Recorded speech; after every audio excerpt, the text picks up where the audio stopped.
Feel Let's see what happens, huh? What's happening, everybody? Hopefully everything is coming across. I'm going to check a couple things.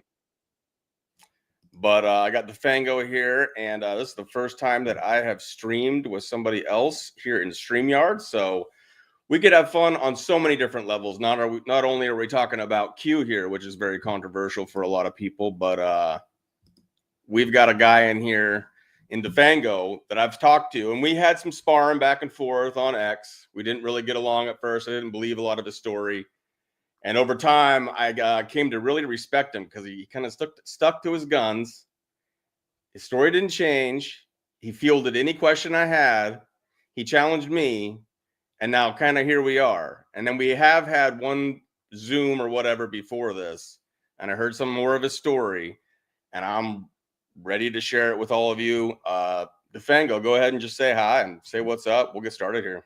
Hi, I'm Manuel Chavez III, or the Turd, depending on how you know me. I'm the internet entity known as Defango. Been the only one for a really, really long time.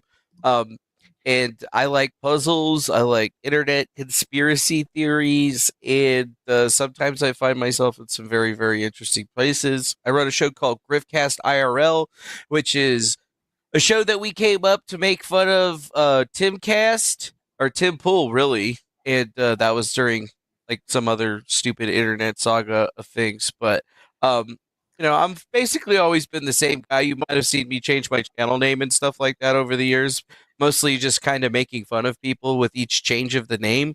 But I've always been the same guy that's been around, and I have been around for a really long time.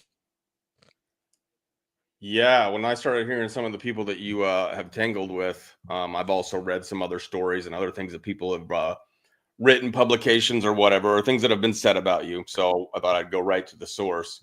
But so you started some of that to mess with Tim Pool?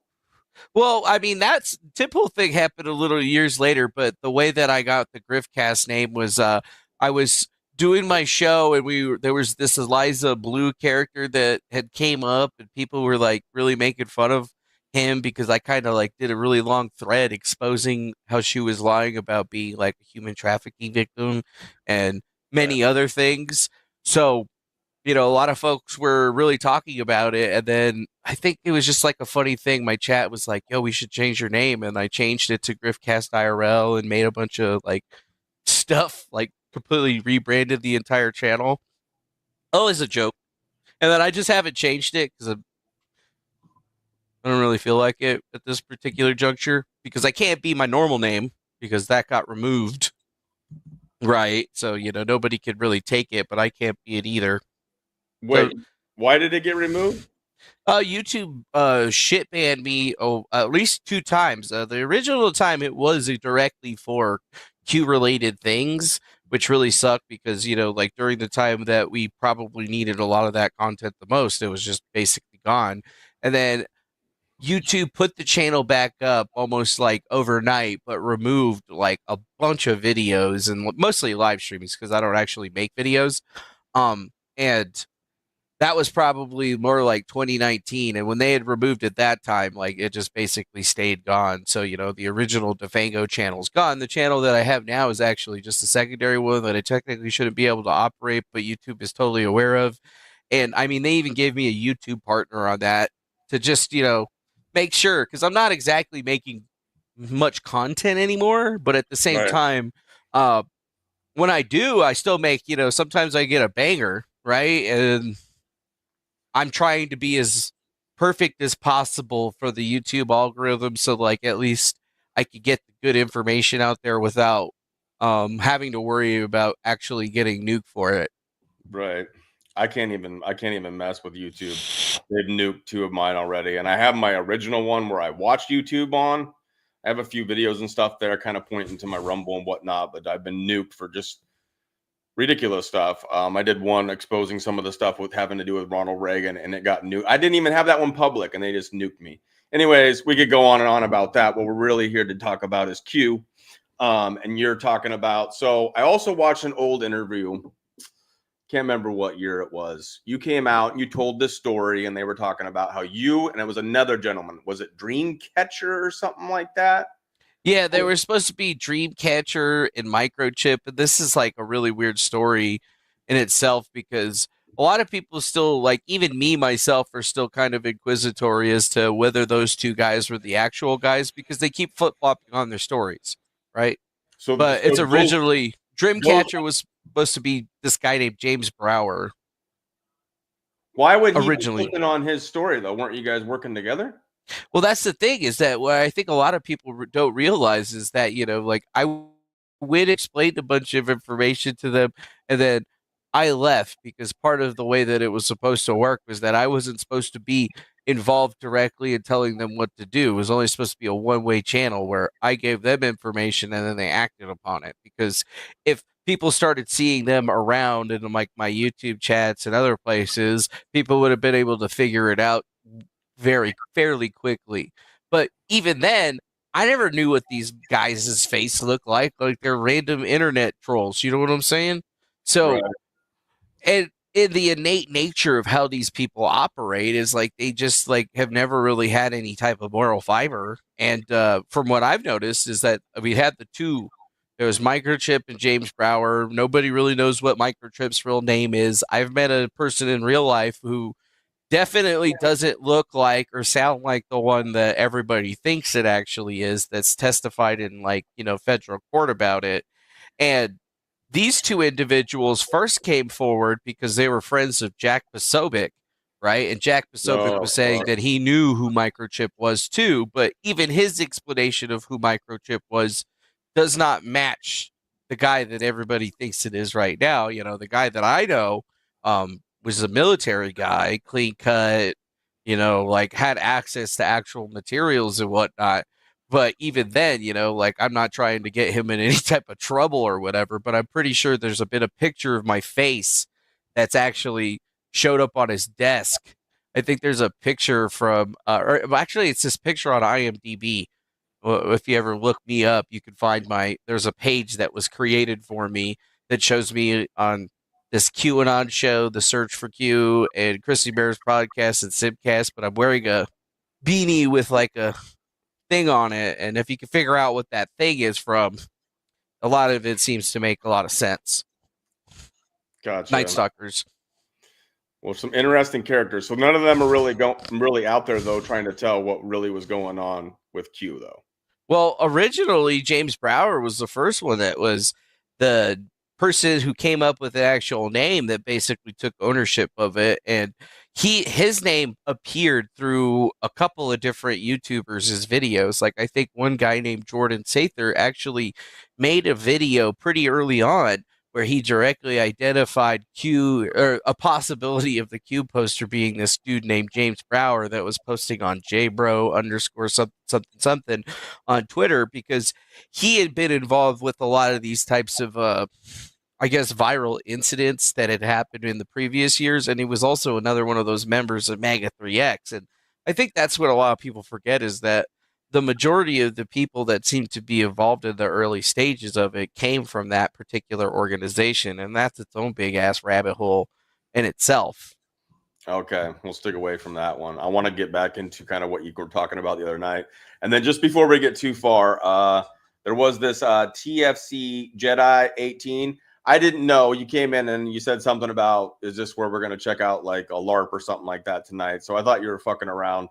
But some of you guys, I just don't know who you are. So I don't have admins. And so if shit hits the fan on the chat, I guess it is what it is. But I just didn't know what you meant there, but I wasn't trying to call you out or be an asshole. So if you're just here to check out Manny and get into this material, then cool. Welcome everybody. I can't say hi to everybody because there's so many of you. I'd love to roast some of these fools. I think Jordan Sather is a I can't stand the guy. Let's just say that. But anyways, what I want to move into is, and I called this Q Origins with Defango. So there's we could go into a whole fucking novel with you, bro, on this thing. So I want to hit points, but eventually I do want to get to the actual Q posts and why they were done the way they were done in the beginning without trip codes and all that stuff. Didn't even sign off as Q in the beginning. Let's go back to Cicada 3301. Let's start where you got kind of pulled into that. And and then I'll try to interject some questions as we go. So let's tell the story from the beginning as far as your involvement with this and how it happened. Okay, so when it was the end of 2016, early 2017 that I got involved with internet puzzles. I tried to solve something called Tegri 137 and cracked open a puzzle that nobody had been able to solve for a really long time, and that led everybody to try to get me to start solving the Cicada 3301 puzzles, but there hadn't been any for a long time that were considered to be real, right? And just so happened one popped up mysteriously very quickly after that. So, I decided to try to solve it on my channel, and basically like going through this puzzle and like live streaming solving it is what really brought me into the situation that I found myself in the first place. And it was a very strange puzzle, right? It uses a lot of cryptography, stenography, and like computer usage to basically solve through a bunch of different things where you got to basically take old languages and translate them and then solve really large math puzzles and try to find images or try to find text and images that are hidden inside of things that wouldn't normally you would think to look. And then even more so, they had like phone numbers that you would have to call. And then eventually most of it would culminate with you actually having to go out to some place in like real life and find some type of object and bring it to a person. Right. So, real quick, I got involved in geocaching.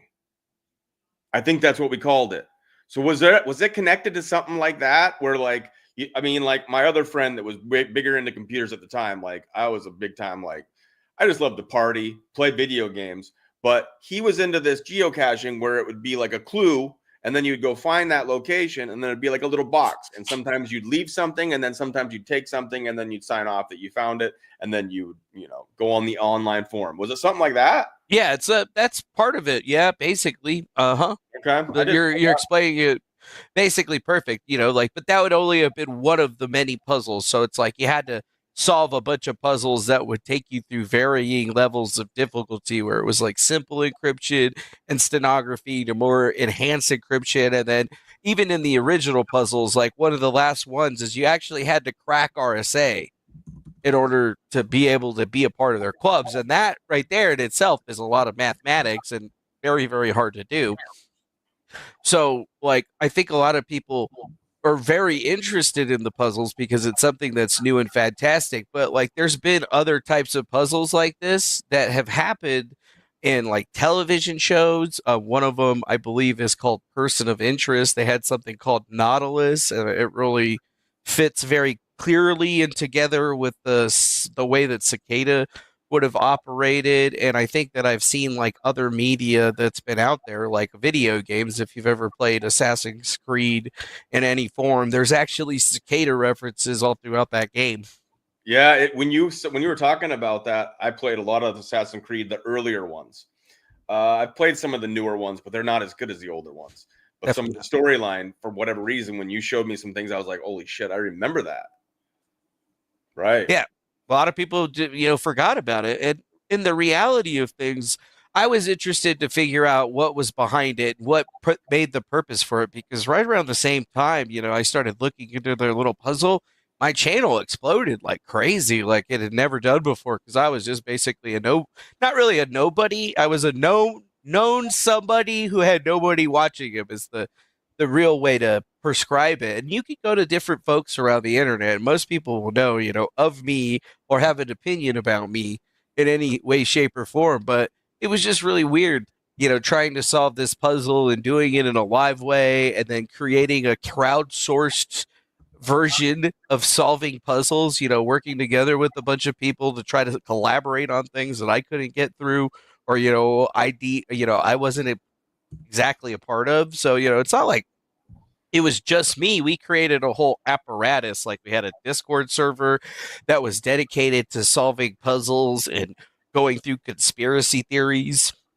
And we would work together. And basically, I was the guy that was on the front of things, going through each of the different posts and talking to people about it, giving what I thought about it. But ultimately, like everything that we were doing would be a collaborative effort. And that's kind of how it's been, all the time, is where we're collecting a bunch of different information from disparate sources so that, I have content, but at the same time, if there's other stuff that's going on, we could talk about it and, break down into brass tacks to see where it's going to go. So, like we really refined that system when we were solving the cicada puzzles in itself. And I mean, that in itself as in like waves, right? Like there's the spear incident where, we had to solve a puzzle and the ultimate thing was that we were supposed to find a spear in the desert, and then I didn't even end up finding the spear in the desert and drove home empty-handed.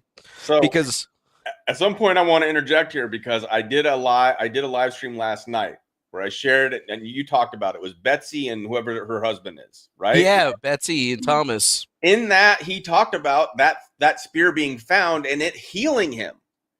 What is he talking about, bro? Exactly. They're talking about nonsense, bro. I had that spear. That spear that they're talking about. Right. I remember you talking about it when we had talked before. And then someone, I think it was Kelly United, shout out to Kelly, shared that with me because she wanted to know what we thought. So I ran it past you a little bit. And then I did a live stream and we went through a little section of it. But in that, he brought that up. He also talked about how he had, what's his name? Betsy's husband. Or whoever this guy is. Is it like Douglas or something? Douglas. He says his name is Douglas Gabriel, but that's not his real name. His name is Thomas. Okay, because I got confused. That sounds right because people were naming him differently in the chat. It's because he's got multiple different channels where he has multiple different personalities. Like one personality is Thomas, one personality is Douglas. Betsy seems to always be like basically the same one on it, but they had like multiple channels. Like there was American Intelligence Media, and then there was like another one that they were running through. Okay, but it's crazy because he claimed to have worked, I think, for the military. Regardless, he says that he had above Q clearance. Oh, that's right. I remember him saying some shit like that. Like even him, he was one of the first channels that was brought to me through the Cicada thing. Like the guy that I ended up meeting who told me his name was Saint Germaine. And, like that's what I had to go on because he didn't want to tell me exactly who he was. This guy basically had told me that he had people that he could connect me with on the internet so that we could talk about things. And then thank you, Lady Katie, for that donation over there on YouTube. I appreciate that.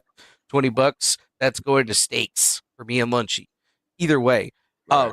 A lot of that there, and that was one of the channels, was American Intelligence Media. I think I had some emails and stuff with them back and forth, but like they wanted to interview me about the cicada thing. And then when the Q stuff started happening, they wanted to interview me about that. But all of those, like those characters came by way of Saint Germaine, aka Mr. Thomas Shoenberger, who is a character that appears a lot of different places. And they've actually done, I think, more media about him in association to his connection to allegedly Cicada 3301 and allegedly QAnon, but people are still just not really don't really understand that he didn't really have a part of it, but he pretended to have a part of it, and then after it ended up being not good for him to be a part of it, he started turning around saying that he wasn't a part of it again, which is just kind of hilarious. But we'll get into that like whole situation. So it's like during the first part of Cicada, I didn't really know any of these people or anything about them. I was just trying to get in to figure out if they were legit or not legit. You know what I'm saying? And it took a couple of months until like April, like right around this time actually is when I would have been going out to get the spear. I would have gotten it and returned it right now. And that's where the story gets weird because I go out there, I didn't get it, and then they email me and this Germaine character tells me to meet him in like a specific place, so that I sit down and I have dinner with him and some lady who looked really pissed off, and he's kind of talking to me about everything, not really giving me a lot of information on who he is, but playing up this cicada vibe, and then it ultimately culminates with him just handing me the spear, and then me taking it and being like, oh yep, looks like a spear, like what do you want me to say, right? So you got the spear from a guy claiming to be Saint Germaine. Correct. Did he act like he was thousands of years old? No, he was like a big, disgusting looking fat man. It's like always people that pretend to be Jesus or say they're Jesus Christ or anything else. Saint Germain is one. that it goes through the Nasara Jasara stuff in the movement, the Truther movement. There's all these different depictions of Saint Germain. He's an alchemist. He's here to bring wealth back, and fight these dirty bankers or whatever you want to say. But this is where it's important for the Q stuff, because you guys got to understand this part of the history. And this is where you started to find that a lot of these online forums interconnect, whether it's super soldiers, aliens, the Cicada stuff. And then basically that's what the Truther movement eventually became after QAnon or Q or whatever you want to call it, kind of exploded and took forums and these kind of hidden spaces on the internet and these little cult groups into more of the, we'll say mainstream alternative media, because not mainstream, but kind of getting there with Rumble and how all this stuff's kind of evolved now. But this is important. All I'm saying is that this history is important. So go ahead. Spear of Destiny from Saint Germain. So, that's where we get into April, right? So like April was fun, man. Like that first period was really fun. I had a lot of fun during that time, but we didn't really have much information, and we were being very transparent about everything. Always. So like everybody kind of knew what my perspective was on the situation. And I was like, look, guys, we're going to try to jazz these people along, but I definitely don't trust them. And there's definitely something strange here afoot at the Circle K, if you know what I'm saying, like weird shit's happening. So for the next couple of months, nothing was really happening. Like this guy kept emailing me and was trying to like sell me on different types of things to put on my channel and what to talk about, and I would just not even discuss half the shit that he would offer, right? Like not even like any of it really. Like I'd be like, oh yeah, that sounds kind of interesting, and then if I would choose to talk about it, I would most definitely have a completely different spin than what he would have. And I used that to my advantage later on when him and his people were trying to expose me, because then I was just like, well, let's go back to the video of what I actually said, and here's what he was trying to get me to say, and see how they're completely different. I wasn't trying to use this guy. This guy was trying to use me. It's because, I found myself in a strange situation with a group of people that acted like they were highly intelligent and whatnot, but really more or less were a bunch of criminals, I would have to say, from what I did and when I was able to like understand stuff. So for this like next couple of months, weird shit was happening. He was offering me interviews with different YouTubers like Tracy Beans and stuff, because a lot of people were interested in Cicada 3301 and making videos about it. And a lot of the initial Q like people that got really big talk about Q had a start or were interested or had some type of history in looking at this Cicada 3301 thing, because I guess they resonated with, some of the stuff that they were saying in some kind of way, which is, exactly how people got involved with Anonymous, by the way. Wait, they got involved with what? That's how people would get involved with Anonymous, the Anonymous thing where we are Legion, blah, expect us, and, right? Like Tesla Bros right here, right before Tesla Bros posted this, I was just like, Tracy Beans, what? Because I've been doing a lot on my channel. There's new people here that probably don't even know who the heck I am, and you're trying to figure out what you think of me.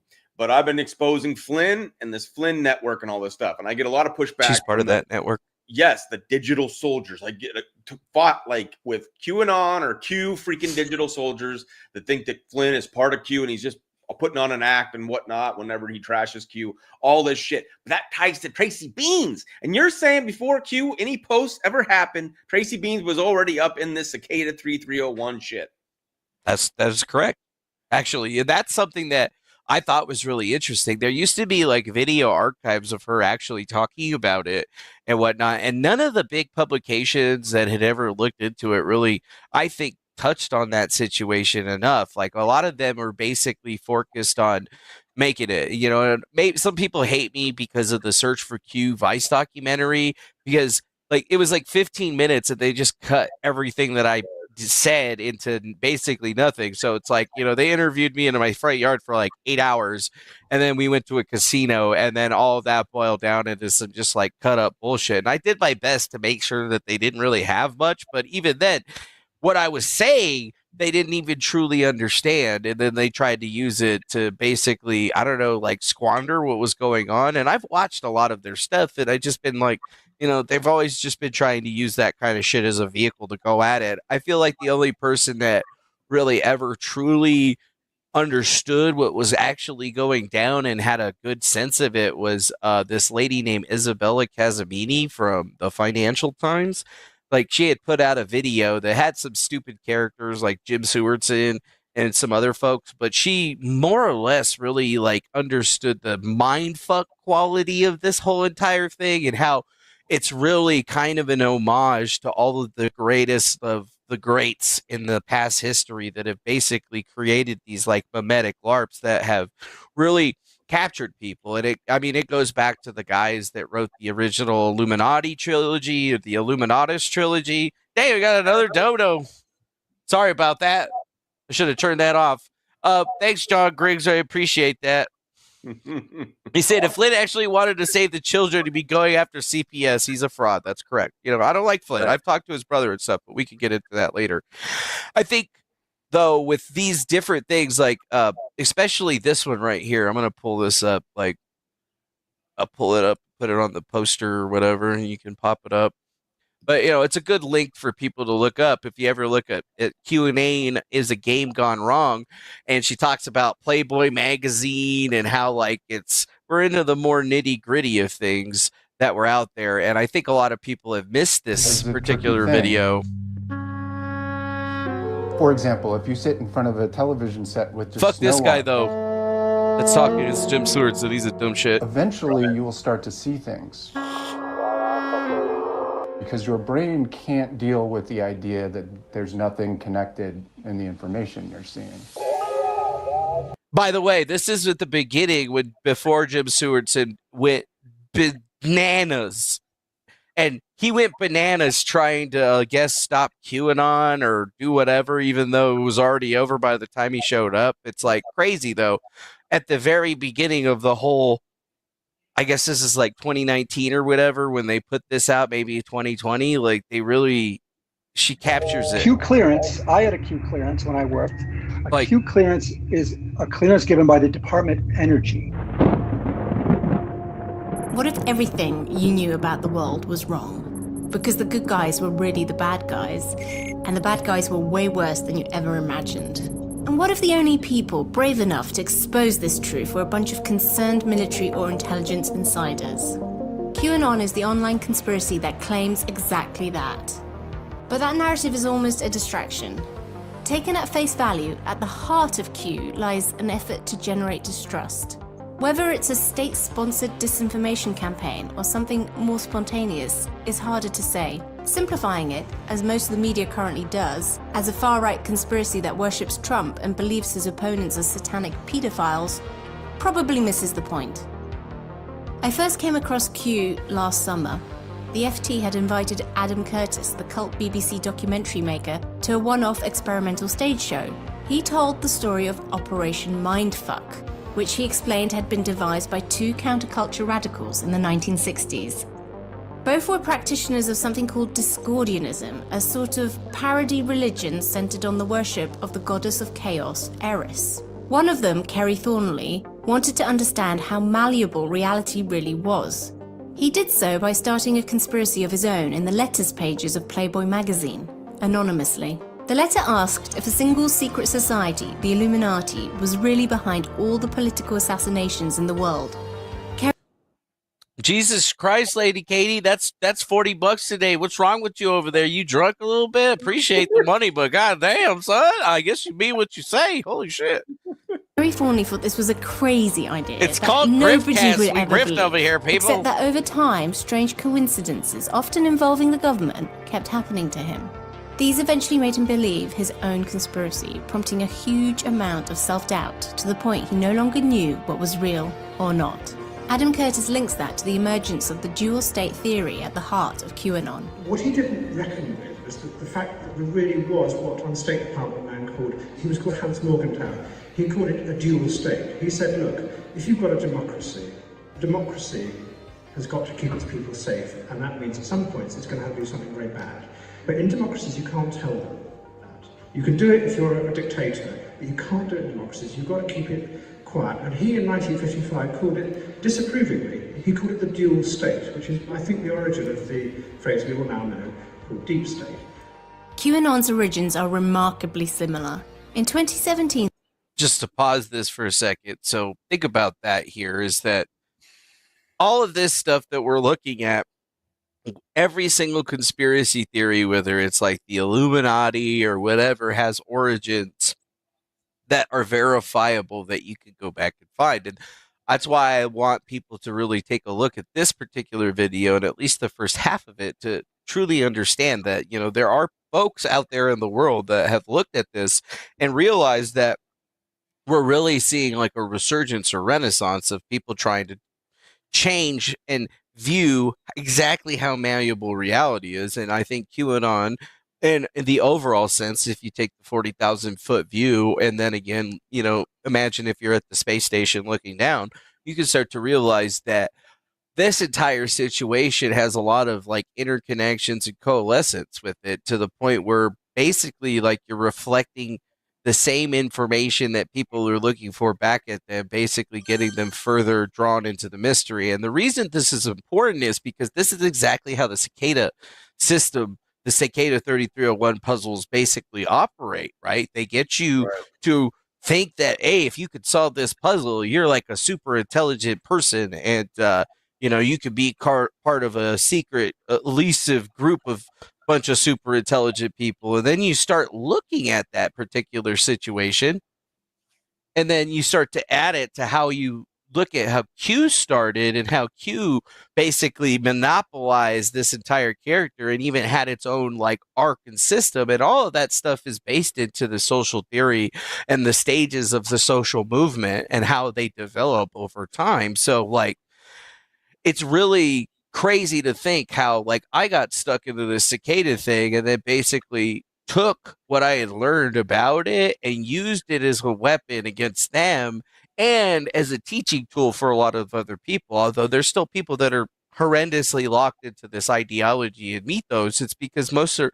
more or less, a lot of folks just don't really want to admit that they got played, and that's basically it. But, you know, to take a look at this, you know, now that she's talking about Q, you might be able to see how there's a lot of more connection between these things than meets the eye. And then the way that these Cicada group people tried to basically infiltrate the Q movement to utilize it as their new vehicle. And then every subsequent individual and group that came after, like Ramtha or the Flynn crew, I mean, they're all very much more interconnected than I think even most people realize, right? It's like when you hear Tracy Beans was in the Cicada 3301 stuff before she ever got big in anything. And then if you even look at her history prior to that, you know, she was like a libertarian and, you know, had like a rock Satanism show or some shit like that. And then, you know, had a complete resurgence. So you got to really look at this stuff, okay? Right. How much of this do you want to, are you going to play more of this? Yeah, I don't really have to play more of it, but, you know, like, that's the idea there, is just to give a couple of minutes of it. So he goes, now when she gets into this part, I guess we should play like another minute of it, because I think it's basically going to cover, you know, and put us into a pretty good system. The Q team, whoever they may be, made use of the modern equivalent of the Playboy's letters page.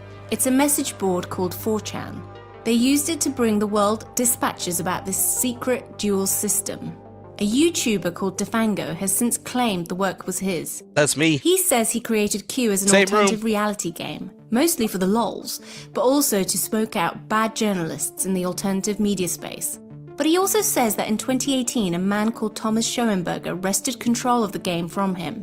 And in a nod to Operation Mindfuck, Defango says he too is no longer sure if he ever controlled the game at all. Nobody knows if what he says is really true. What is becoming clear is that the whole thing has run away with itself. Q drops a cryptic message encouraging Q followers. There you go. Okay, so that is important stuff to know, because it gets into the Schoenberger and it gets into, you know, you not even knowing. I mean, at some point you didn't even know who to trust. After 2018, like, and we did our expose, like, I couldn't even tell you, like, in 2019, 2020, what the hell was going on. Like, it got so convoluted and stupid. Okay. So and so I see some of you guys are putting questions in there. Some of those questions I want to wait a little bit later. Let's get it a little bit more of this material. So we got Cicada. You talked about we got into the Spear of Destiny. That ties into also. So at some point, I don't know which was first. Did you go to Defcon first? And that's where you had initially kind of come up with an idea of turning Cicada, like this idea of a puzzle, into what became Q. Yeah, well, basically what had happened is that I started figuring that I should try to manipulate something and see exactly how far I could get these Cicada Bros to do what I wanted. So I told them, hey, you guys should do a puzzle for Defcon because I really want to go there, and it would be like a fun experience for me. And, we could figure out a way to have a puzzle for it. And that was the hook that really, got me in, because I had done some research and saw that the original Cicada Solver group, the people from 2012 to 2014, Marcus Wanners and a bunch of his other people, were going to be at that actual DEF CON.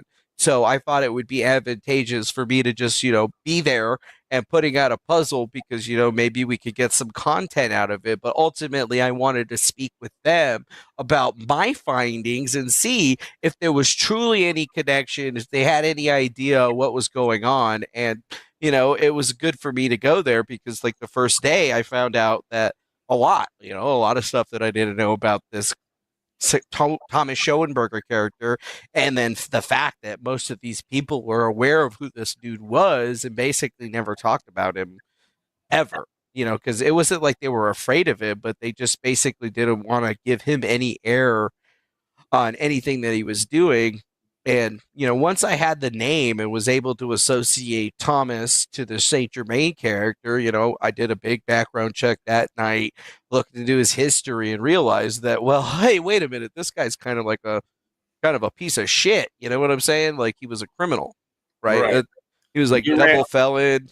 You ran into multiple people. Now, I've never even heard this name, but you got TFC Jedi 18 asking if you regret working with Glenn Herman. When was that? Well, Glenn Herman is an all right guy. Actually, I think he's a pretty cool character. He was a part of MAGA Coalition, right? And they had came to me like later on in the Q system, and they had invited me on their show because they were having like a beef with whoever was Q, because Q had like called them out. And this is like way after I was even involved with any of this stuff. Like, I was pretty separated from it, and they were trying to have me explain, why this was fake and why these people were full of shit, right? And why, like, and how weird it was that Q was calling out like an organization directly that, was supporting Trump and whatnot. And he was a part of that group. And I don't really regret ever doing anything with those guys. I just think that Glenn was actually a pretty cool guy. I just think that ultimately we didn't really see eye to eye on some things, and doing a show every day together was like, I just didn't want to do the show anymore, to be honest with you. Okay, cool. Let's pause for right there for just a second. So I want to bring people, because I'm seeing a lot of names that I've never seen before, which is probably people that are connected to your Griftcast and people that know you more. So I'll just give you a little rundown that I came into, I don't even know what I want to say. I had health issues in 2019. I started spending more time paying attention to stuff on YouTube and the news and stuff like that. I started seeing people like CNN and stuff like that take things that Trump said, and I just watched what Trump said, and they just lied, and I was like, that's fucking weird. Then I saw the election go down strange, and then because I didn't give a shit. I didn't vote for anybody. I didn't care about politics. But all of a sudden, I started paying attention a little bit more what's going on. Got sucked into, I was in pain a lot, so I was looking for spiritual stuff, and mine is, Jesus Christ is my God, and that's what I get drawn to. And I got pulled into this stuff that was called like Christian Patriots. Then I got sucked into someone called Gene Decode. Then I got sucked into Q. And here's some of the reasons why. I want to play this short video. I played it for Defango. It's like less than a minute. And I want to share. This is what I got into this for, and then set the stage as we go into like the very beginning of Q. But this is why I got involved.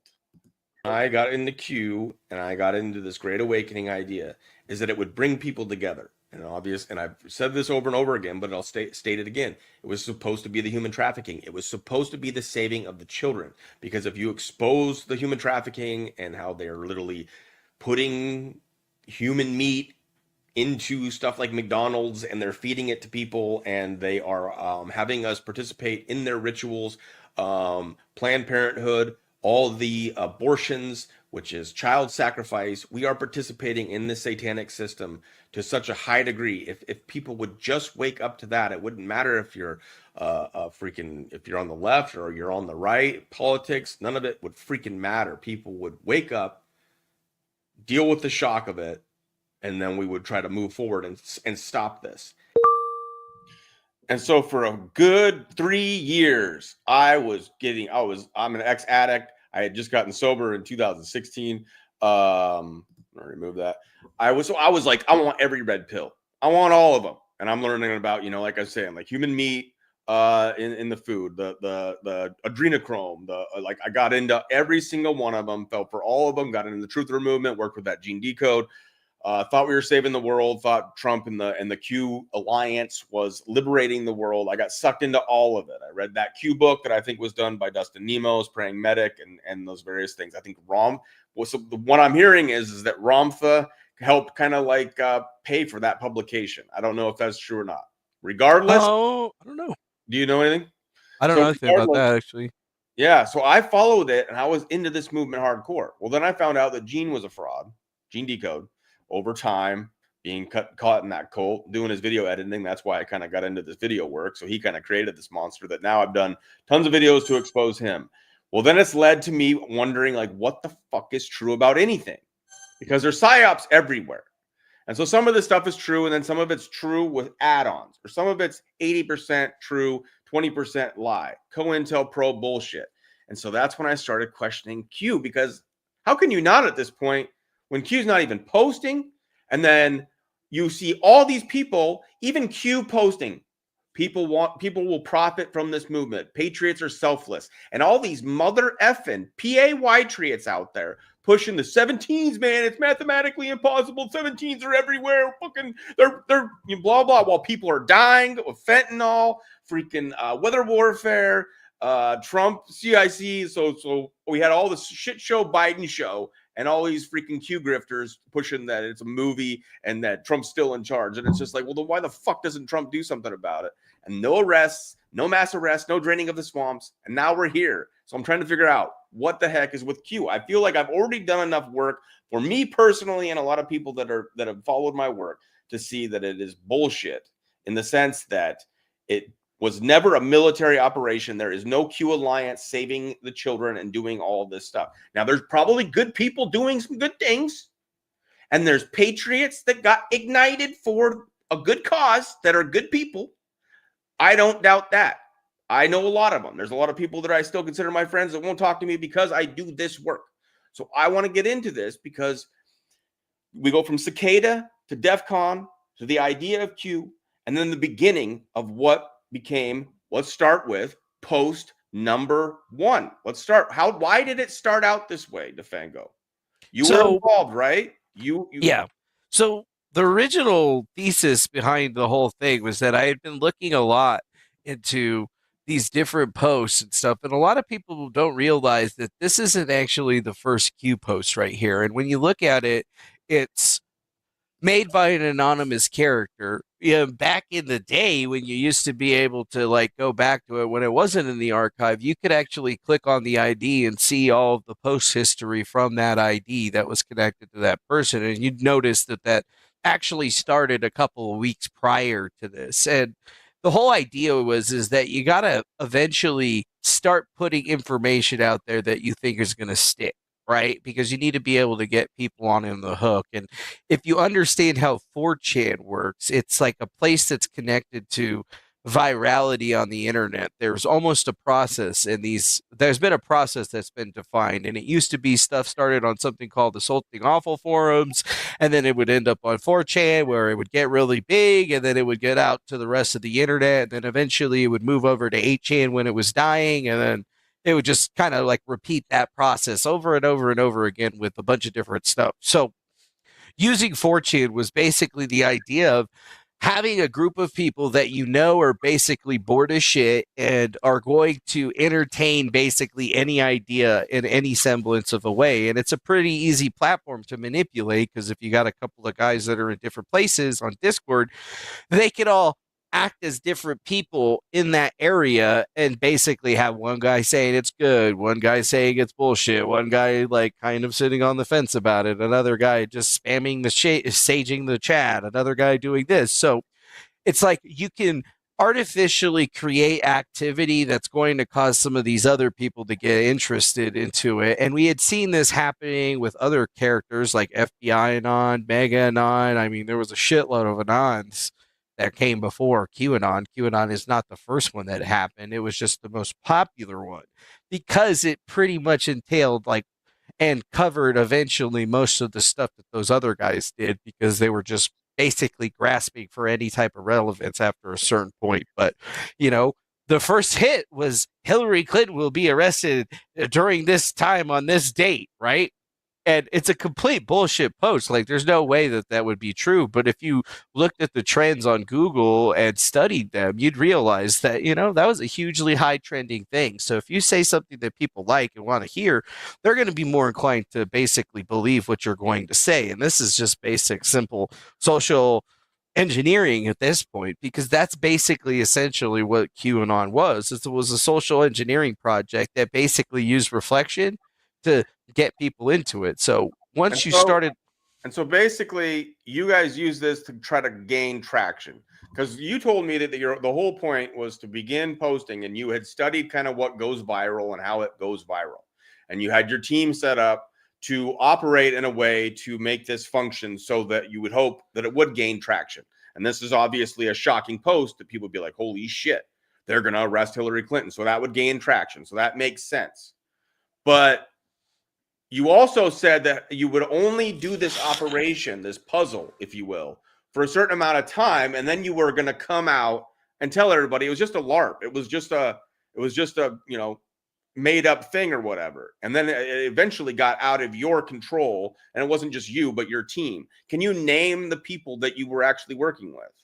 well, I don't know their physical names. I just know the literal Discord names. You know, that's kind of like the point of having a operation that has security control. Like, I didn't want to know who any of these people were. They're supposed to be like the assholes of the internet in a sense. Absolutely, but let's name them. Let's name those names. The names that have only ever come up are basically Dreamcatcher, Microchip, and Turbo. And at one point, I was Turbo, and then I relinquished control of a Discord account to somebody else and removed myself from the situation, which was planned by me.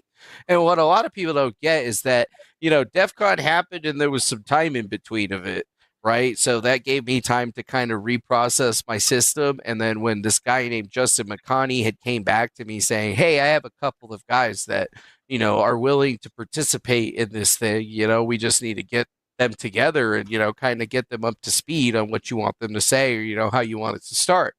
And that's when most of this stuff actually went down, right? Like, I went and talked to him in a Discord, you know, I was like, I don't need your names. I don't want to know who the fuck you are. You know, I don't want to know anything about you. All I want to know is that you're going to do these things. And we gave them a pretty big list of like different questions to try to ask what we thought was going to be viral or what would probably get people interested. So like the system itself started before that. And, you know, I didn't have really any indication that anything was going on until, you know, somebody actually came to my chat and, you know, just kind of dropped the link. And it would always be like a random account that, you know, they never used the same account twice, because they would literally, I told them to use a one-way communication system where I would talk to them through my videos, and then the only way that they could talk to me would basically be dropping information into my chat. Okay. So, and I got something pulled up on the screen. Like, I've heard, I don't know this shit. I trusted these Q grifters, if you will, for a long time. So this is some of this stuff's new to me. That's why I love having all of you here in the chat. I can't get to everything. But what about who is U.S. Senate Anon? That was another one of the weirdo Anons that was on 4chan.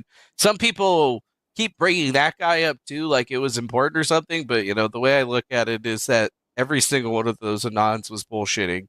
Yeah. So, and I've heard about this. What does it matter? Big Dick Anon.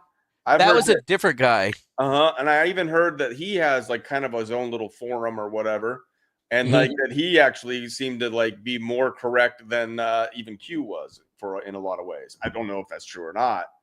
Well, I mean, he had his own forum, but that was originally another guy. He got interviewed at the same documentary I did, I think, too, and he got interviewed in the other one that was done for HBO. But that guy particularly was the dude that originally created, I believe, the 8chan board, and then Q moved to that 8chan board, so to speak. So he created it, but then that one became owned by Jim Watkins, right?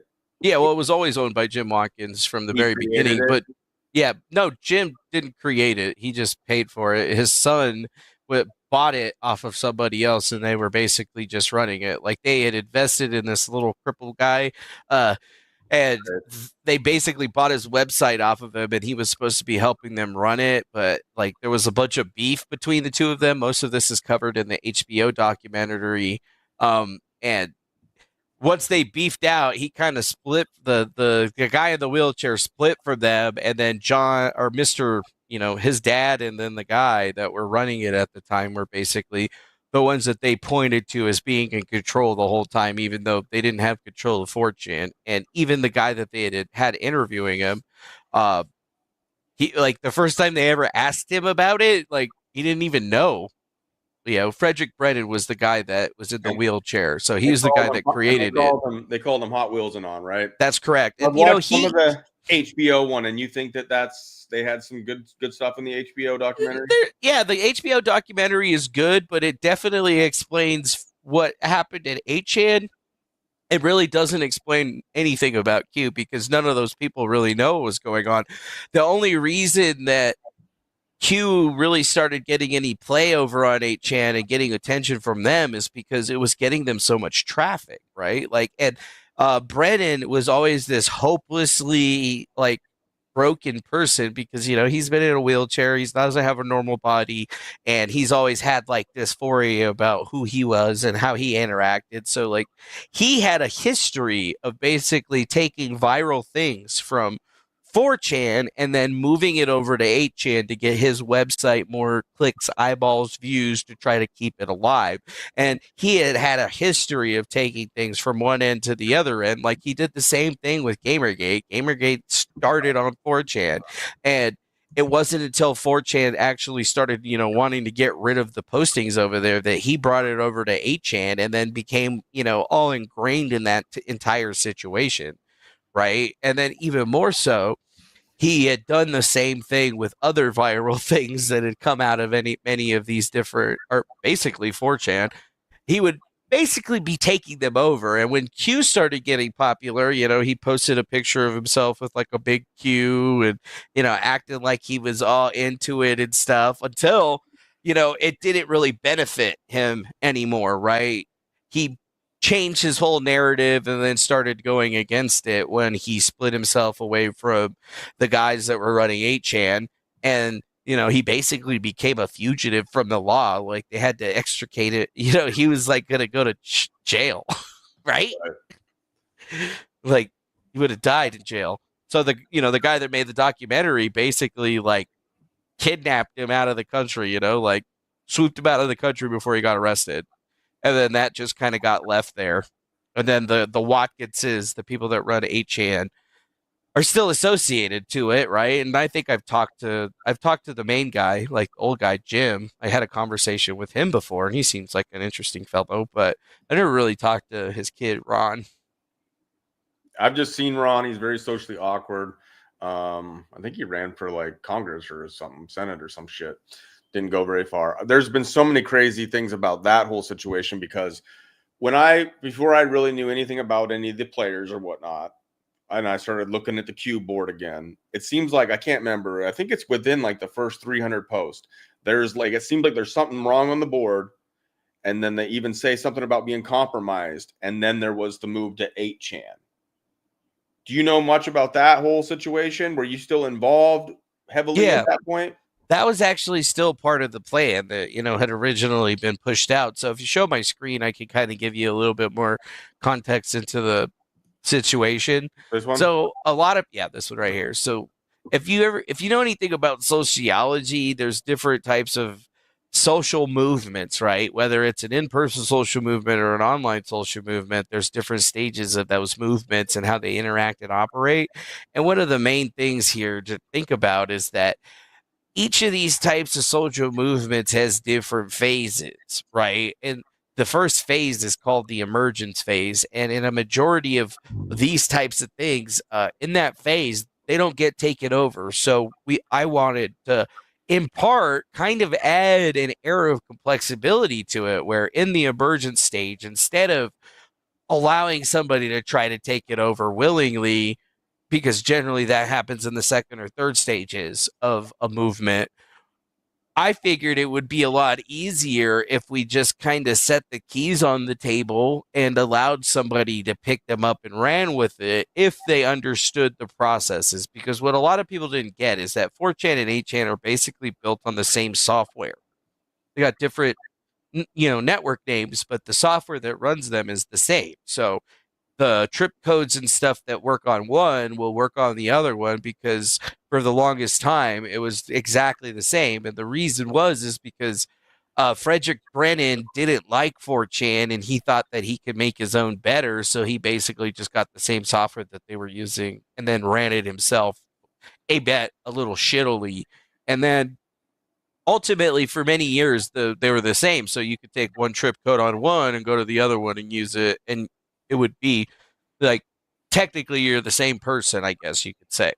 So we plan to basically run Q for about a month or so and then just leak the trip code by posting it and then handing it, in a bunch of, just go dropping it in a bunch of different discords of Q associated people.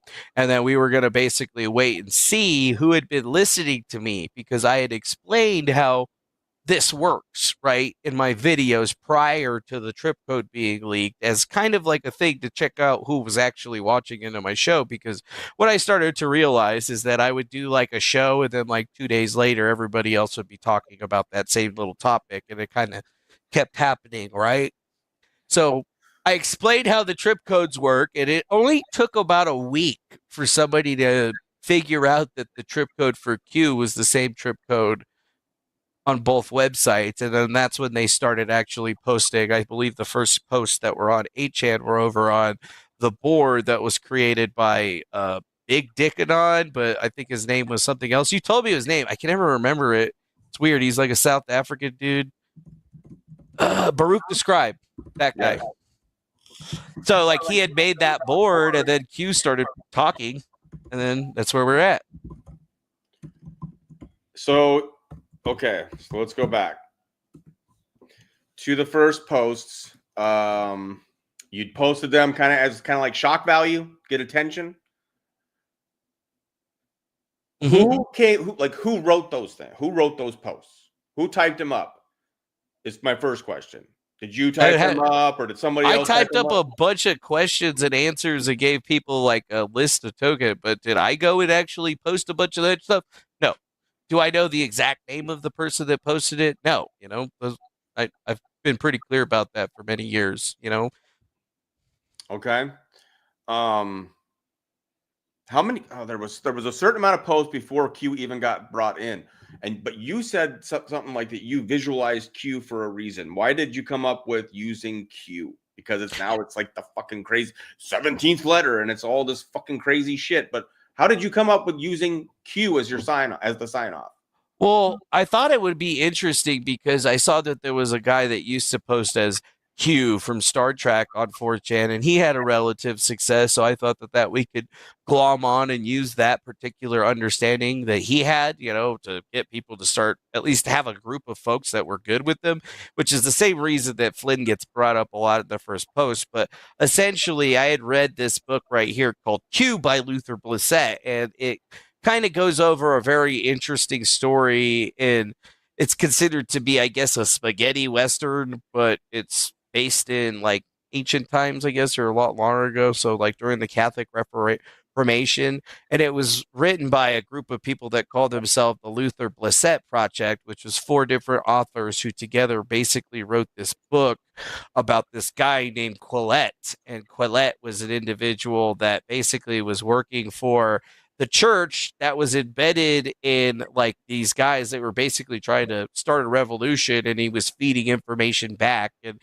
it's like a listing of how he would talk and overall how he was basically utilizing this to make it seem like he was helping the revolution, but ultimately he was trying to stop the revolution from basically ever happening.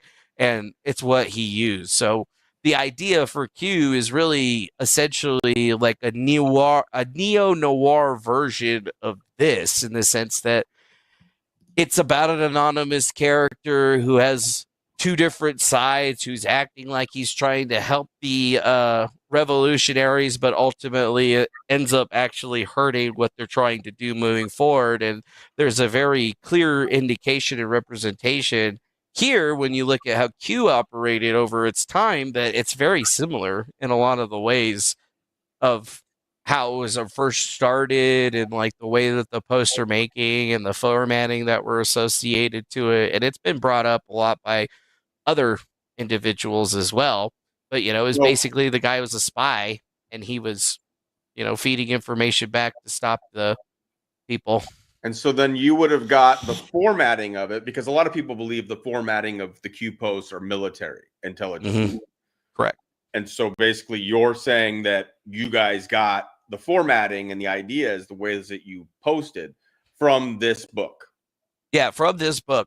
And there's actually a lot here to think about. The guys that actually wrote this book did a video about like QAnon and its like connection to it, and they were like, yeah, it's even weird for us to see this, because it's like the book is the same, but it's happening on the internet, and the ending is just a little bit different. And also people don't get that there's actually a second part to it, and there was a movie that was made about this book that most people that are associated to Q didn't know about or have never looked into. And then you keep bringing up the number 17, and I just will remind you about the number 23. Like, they memed the number 23 into being a number about death and stuff, did they not? Yeah, it became huge. I mean, the 23, I mean, that Jim Carrey movie they even made on it, because 23 was every you can see it everywhere. And that's what I'm saying. I can't remember the term for it. I did an episode and somebody brilliantly pointed it out on X. There's actually a term for it that people will like see what they want to see, and you will draw conclusions based on your already preconceived beliefs and desires. So when all these freaking people are seeing 17s and they're only pointing out 17s, well, just on the page right there, I'm seeing a 2, I'm seeing a 9.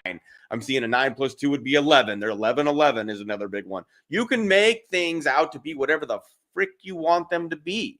So, but anyway, so we're getting an idea. So you guys that are watching this, we're going to get to your questions here shortly, because it's been about an hour, and I don't want these to go super long. I'd like to think that Defango and I might be able to do a couple of these, because people will be able to consume them. People that aren't here live will be able to watch them. We'll get some more feedback if you're up for that. I'd like to do multiple shows. Anyways, people need to look into that book that he just showed, because I think that is key to understanding why the posts are formatted the way they're done. And you're hearing right now why it was, from Defango's perspective, of why it was done the way that it was done. Here's what I want to know, though, because at some point you were going to come out and going to tell people that this is, just chill the fuck out. We got you. And everybody that bought into this, you're a fucking shill because you fell for it and you're pushing fake propaganda. Because like, I think at one point you said, I don't know if it was on X or if it was in the conversation, is that this was a smoke out operation to get people that were falling for this and that would turn around and sell this as truth, would prove that they're controlled op, full of shit, or just dumbasses looking for clout. Mm-hmm. Part of when we were meeting at Defcon, I had talked to a bunch of people that were in a whistleblower meeting about this to try to like define into this. And one of the major things that was out there was that we could use this, if we put out some willful disinformation that we could track, we could follow it through the current information circles and basically track that disinformation to see who's good, who's bad. And, if you look at Q, a lot of weird characters jumped onto it. Like those Ramtha people figured out a way to try to embed themselves into that situation. There was various different folks in the Ascended Master arena that wormed their way into channels. Most of the original like Q influencers were connected to the Arantia book or some type of Ascended Master chain in some way. The Ranchia thing, Jordan Sather, I heard that, he put your Ranchia back there and it was a big thing or whatever. You were talking about, like I said, earlier on, we were talking about Cicada, about how all these online forums are connected into got the James Rinks of the super soldier stuff.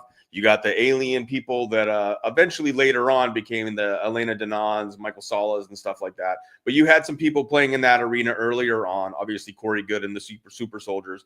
But all these characters, all this stuff started to come out, and they all started to use Q as part of their grift. So if you were into aliens, Q was still legit, and it was for their cause. If you were super soldiers, Q was Trump and the Q Alliance freeing the super soldiers from having to do the 20 unbacks, and they were going to get paid for all the service that they've given to humanity that nobody knows about. Everybody used it at some point. Where the heck did this thing go off the fucking rails to the point where it was out of anybody's control and you couldn't do anything about it? Well, I mean, it first really got in when the Alex Jones crew tried to jump into it. I think it was just after QAnon. Like Alex Jones didn't touch Q before 4chan, but after 4chan on 8chan is when he got involved with it. And there was this really weird thing between Tracy Beans and Jerome Corsi, like basically trying to like force people to agree that the new Q that was posting on 8chan was legit, right? Even though he wasn't. It was like, I think it was eventually exposed to be the guys behind the Patriot Soapbox, Coleman Rogers and his group, because they had gotten caught posting on their live stream one time, right? And like ultimately, like in that particular area, these guys were trying to make it seem like they were there, but it was weird to me that almost immediately these InfoWars connected people were trying to basically confirm that this new Q was Q, and then in very short order, all of a sudden Alex Jones was having Q on for an interview and saying that, they know who he is and whatnot. And this is like very early 2018, right? And it happened in rapid succession. And that's when I was just like, okay, well, I didn't expect that to happen. And then guys like David Icke started talking about it. The fucking guy that was telling everybody that the queen was a reptile. Right? Like, so just, bonkers shit. So, like, at that point, we thought, okay, well, we should still be able to track this thing and, at least identify who could possibly be behind it. And it was still good for us, right? I don't think that the problems for my whole thing, things didn't start breaking down until I got Jack Posobiec involved. Like, I originally had reached out to him to be the guy that exposed it in the beginning. He was actually at Defcon during that time. Like, he was at that whistleblower meeting. So he was the other guy that was with Justin McConey at that particular juncture. And he hates me now because I tell people this story all the time. And what he doesn't seem to realize is that, I'm not going to change the story because that's the truth, right?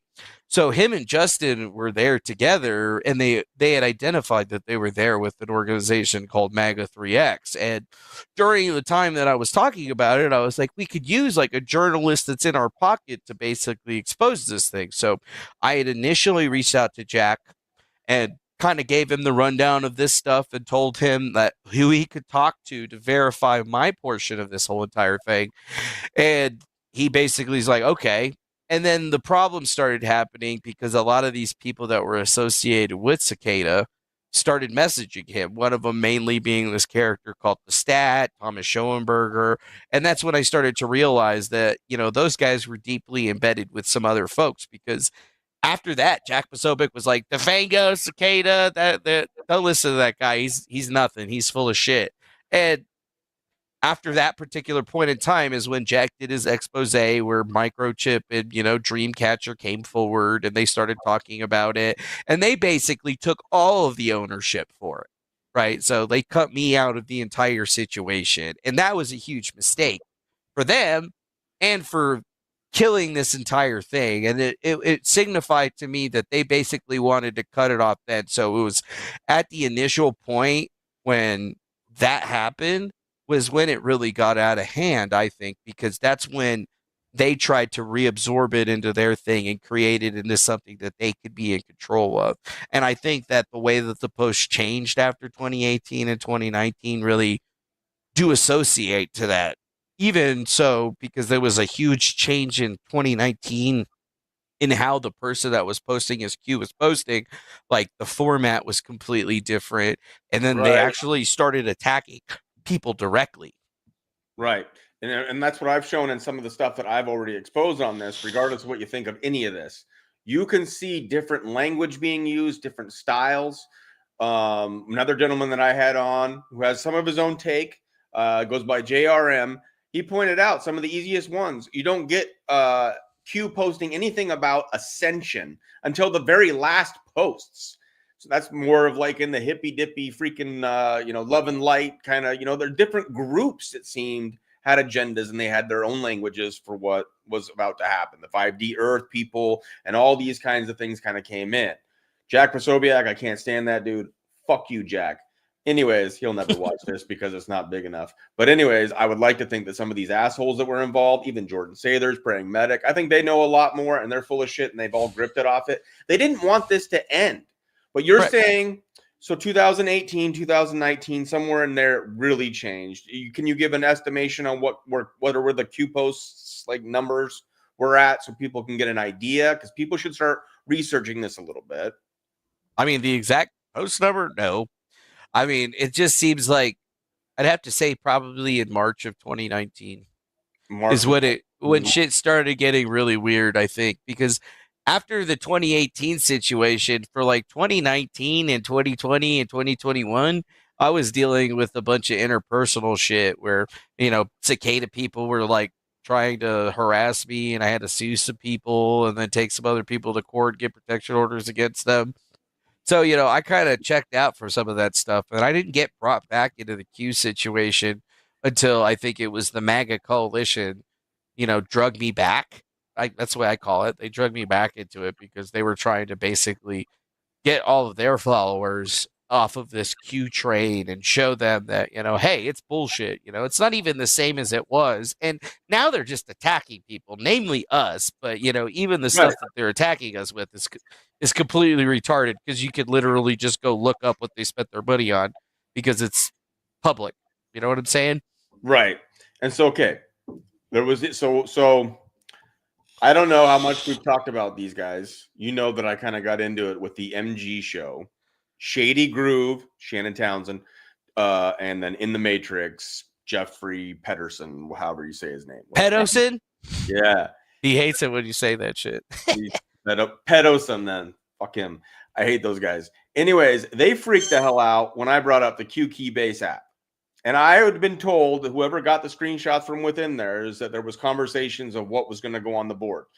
I don't know if that was true or not. It was told to me, whatever the truth is, it didn't matter. They freaked the fuck out about this Q Keybase app thing. SuperElite.pub?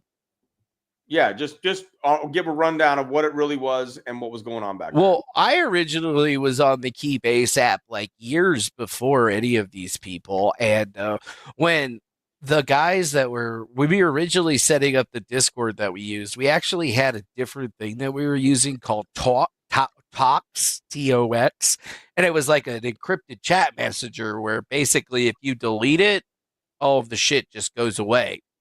Right. And I was like, we really need to make sure that a lot of our interpersonal communications about the beginning of this stuff are gone, because ultimately we don't want people to be able to access this information unless, it's like the government with their FISA warrants and their AI that's holding all the information, basically looking into it. We want to make it as difficult as possible for people to associate at least, the beginning group, because, there could possibly be litigation associated to any of that stuff. And I think that the other two guys had major visits with the FBI and stuff, but didn't actually realize that, I have a history with all of that stuff. I have the history with the government, right?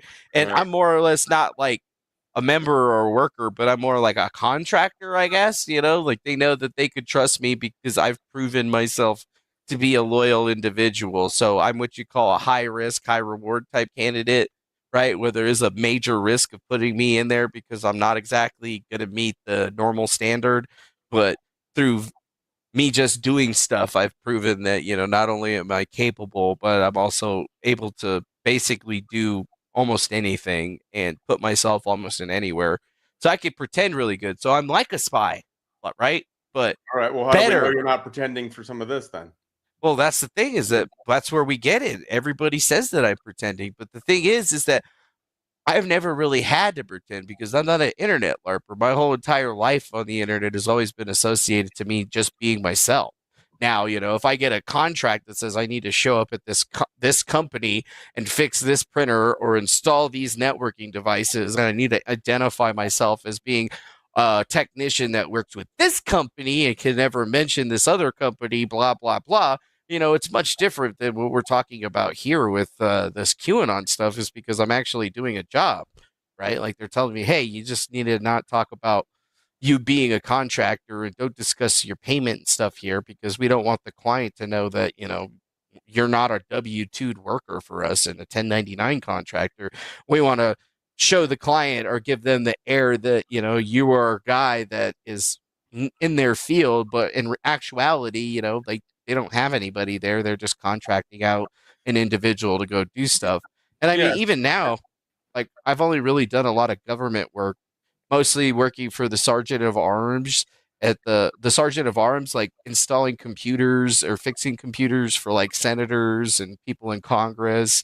And then I've done some work over at the military bases locally, like in Air Force hangars or Army hangars, that where you need secure clearance. And, like I can go drive onto an Air Force base right now with my car and get right in, don't have a problem. Hell, if I could drive my car on the flight line.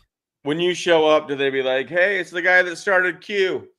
No, most people don't say any of that stuff, actually. Like most people don't even believe that's a thing. They just say, oh yeah, it's the IT guy, right? They're like, oh, it's the IT guy that's managing that thing over there, or he's doing this. Here's one thing that I can say, as I've looked at these players and stuff like that. You seem to be the only one that didn't profit from this. I mean, I've seen, and I don't know all the characters, but you had the Baruch and the Scribe, and they got on the documentary, and they have a little name or whatever, pamphlet and on. They had Soapbox, Patriot Soapbox.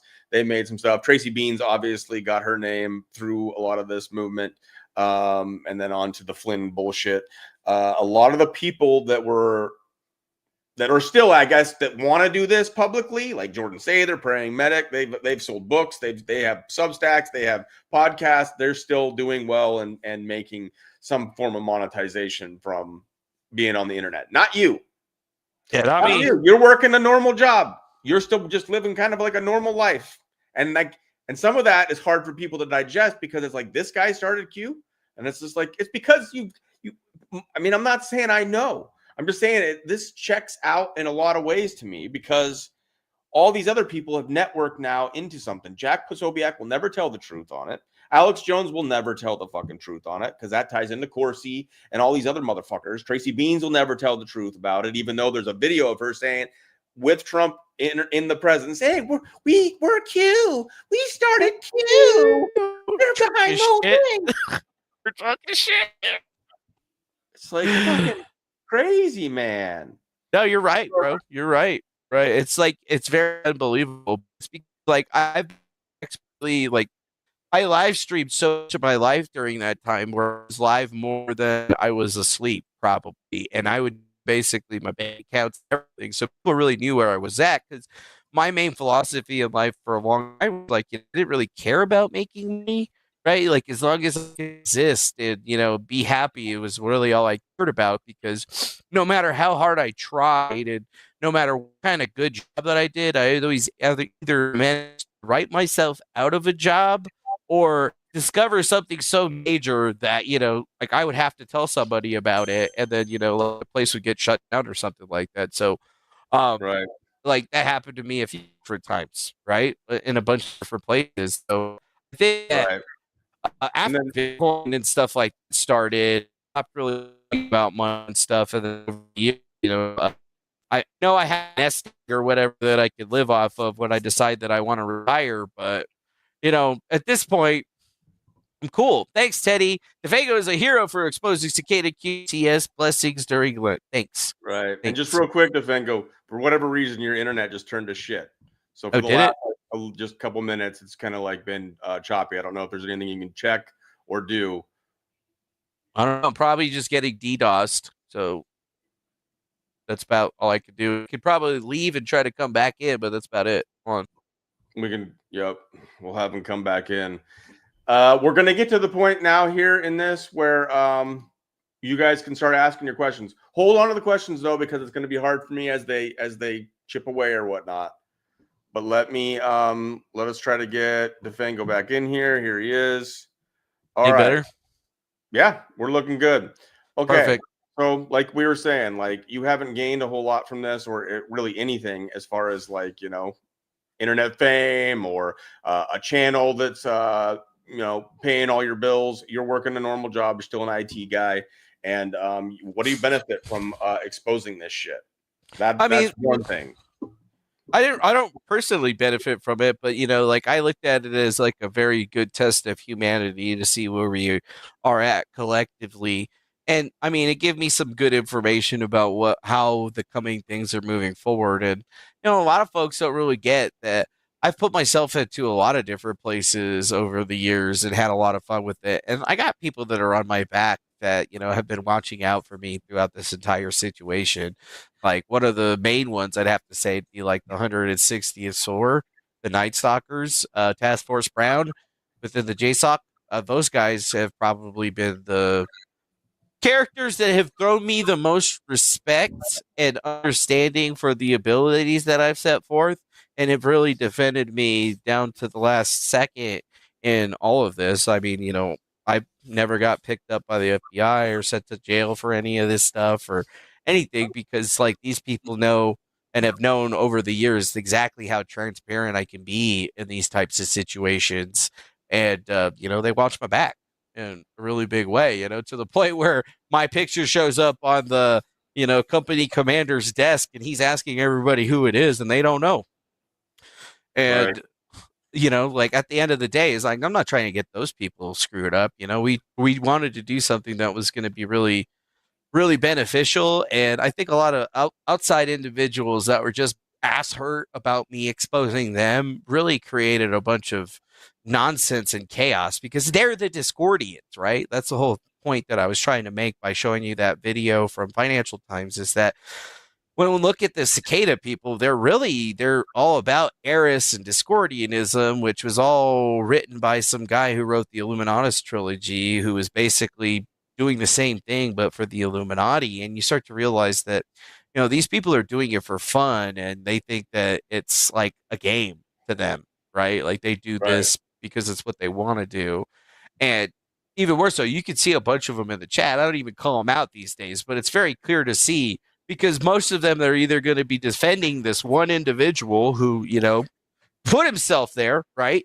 And was the criminal and got exposed. And then you just see him and his group of like minions and they'll follow me to the ends of the earth, right?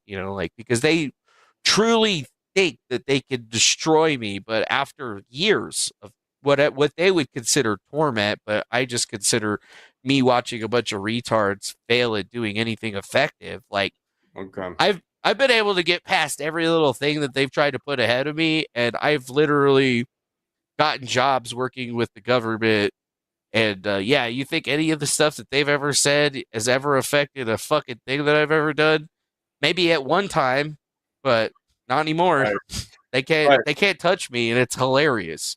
Right. And so like that's why I'm kind of hoping that we'll get to do more of these because I think you have a lot of shit to get off your chest. And hopefully you've gotten through a lot of that. Somebody wanted to go back and so you got some people that are on JSOCs that you said are on your side that have helped out. Yeah, these guys. I could just show the screen and then you could go look them up yourself. But like people in the army, right? One of them is the SOAR, right? Or AKA the Night Stalkers. They've been around for a really, really long time.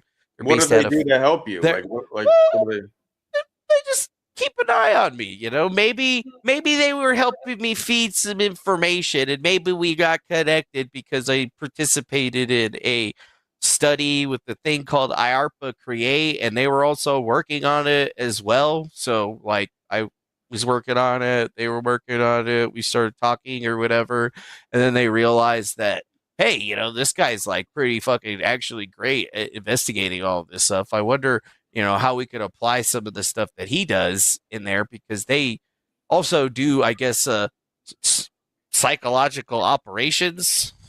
All right. Okay, cool. Let's move on from that one. I want to address this John guy.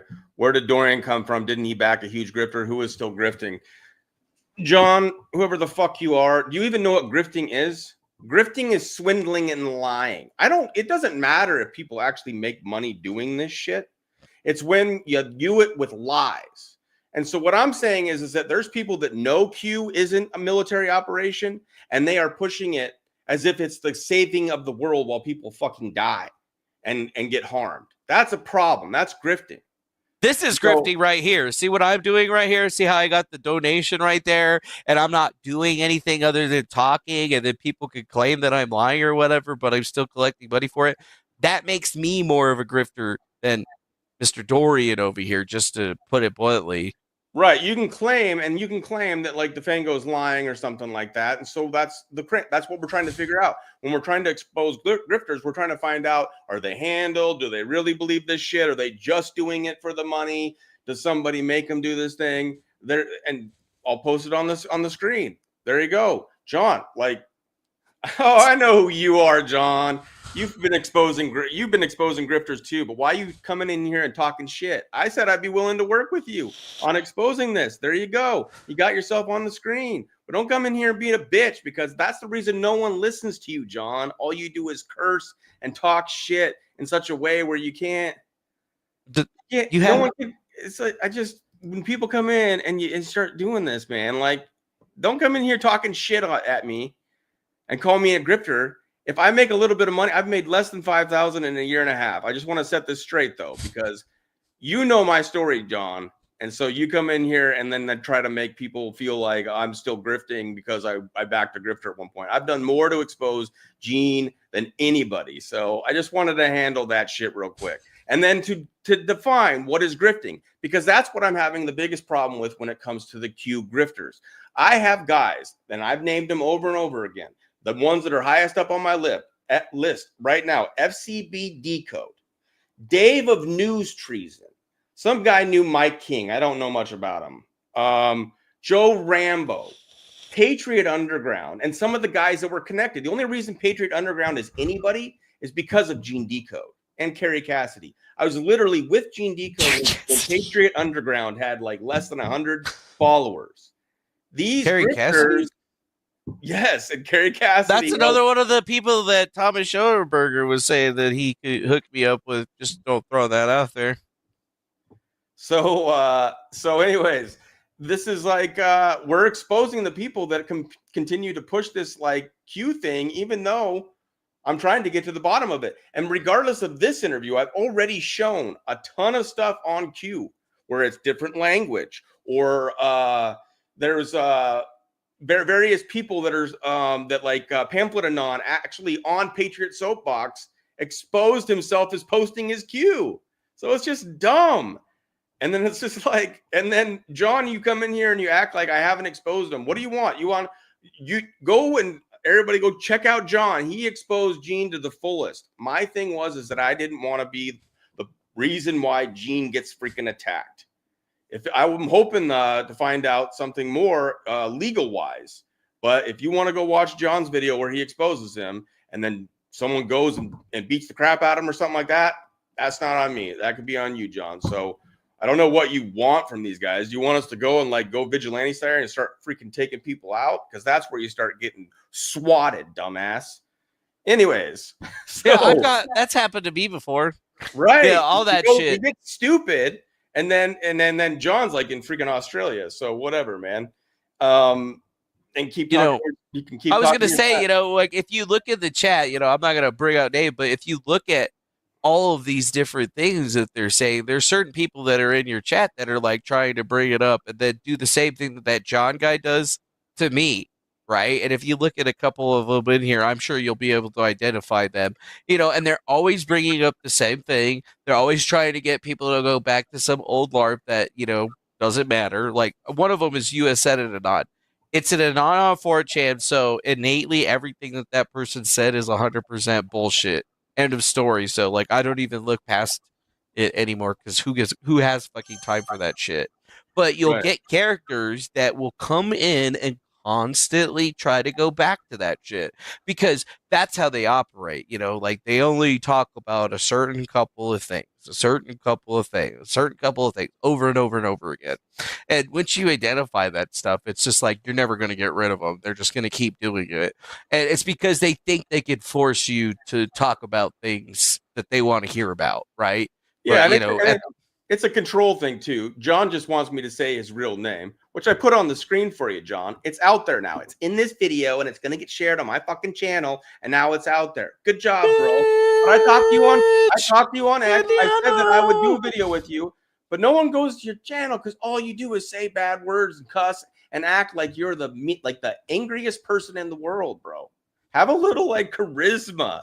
But there you go. You got to expose who Gene's real name is. Congratulations. Now fuck off. Anyways, getting back to Q, because there's some questions that I have, and then I want to get to the questions that people actually have. Because you said that they had microchip and some of these guys had communication with Justin McConey. How did you get Trump? Because everybody thinks he's Q plus because he said tippy top. Remember? Someone asked, get Trump to say tippy top and prove this is true. And then Trump had the white rabbit next to him on Easter, and he said, we want to keep it in tippy-top shape. Thanks for that there, Teddy. Lunchy is God-given for sure. So if you don't know, or if you research Justin McConey is the person that taught Donald Trump how to tweet. So he's the guy that taught Donald Trump how to use Twitter and used to run his Twitter account all the way up until just before the end of 2017.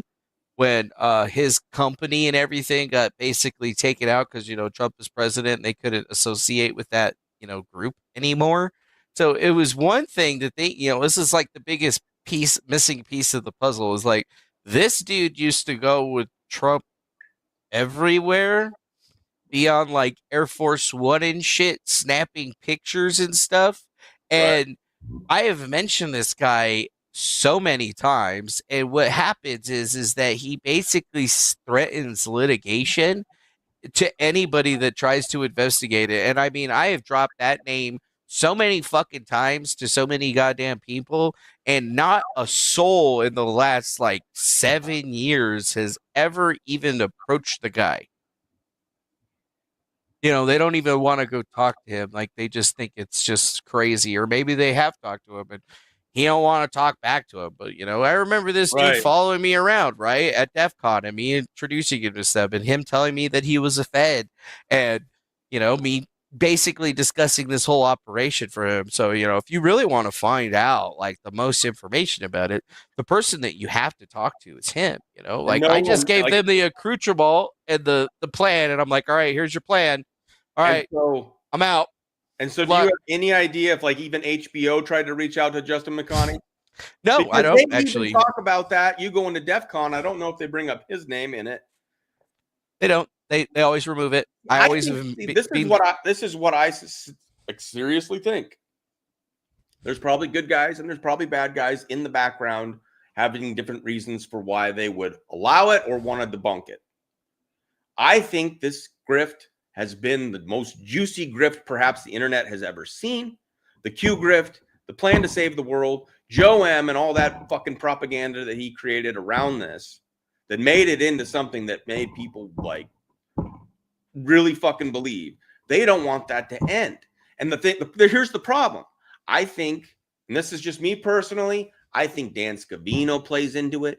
Trump plays into it. Now we have Natalie Harp, who is the new Justin McConey. Natalie Harp is the new girl that runs Trump's social media. She's the one posting, not Trump. I mean, maybe Trump every once in a while fucking actually does a post, but he sits there, tells her what to post, and she fucking types it up like a fucking speed demon and posts it out there. She plays into it too. Why would you not? It is so much energy behind Q The people that love Q, they're on the internet all the time looking for the 17s, looking for the deltas. Why would you not play into that? It's a smart business move. But it's also kind of, in my world, I'm like, you're the guy that called out fake news, but now you're playing into the bullshit propaganda. That's what pisses me off. Yeah, well, I did it, right? You know, like, well, I did it. Trump did the same thing, right? Like, I hated all of the propaganda and I hated all of the fucking bullshit, you know? Like, Pizzagate was fucking awful, man, because it distracted everybody from the real people like Jeffrey Epstein and stuff. Like, I was doing videos about Jeffrey Epstein in 2017. Was anybody else? Fuck no. Nobody. Not a soul. Nobody. Right?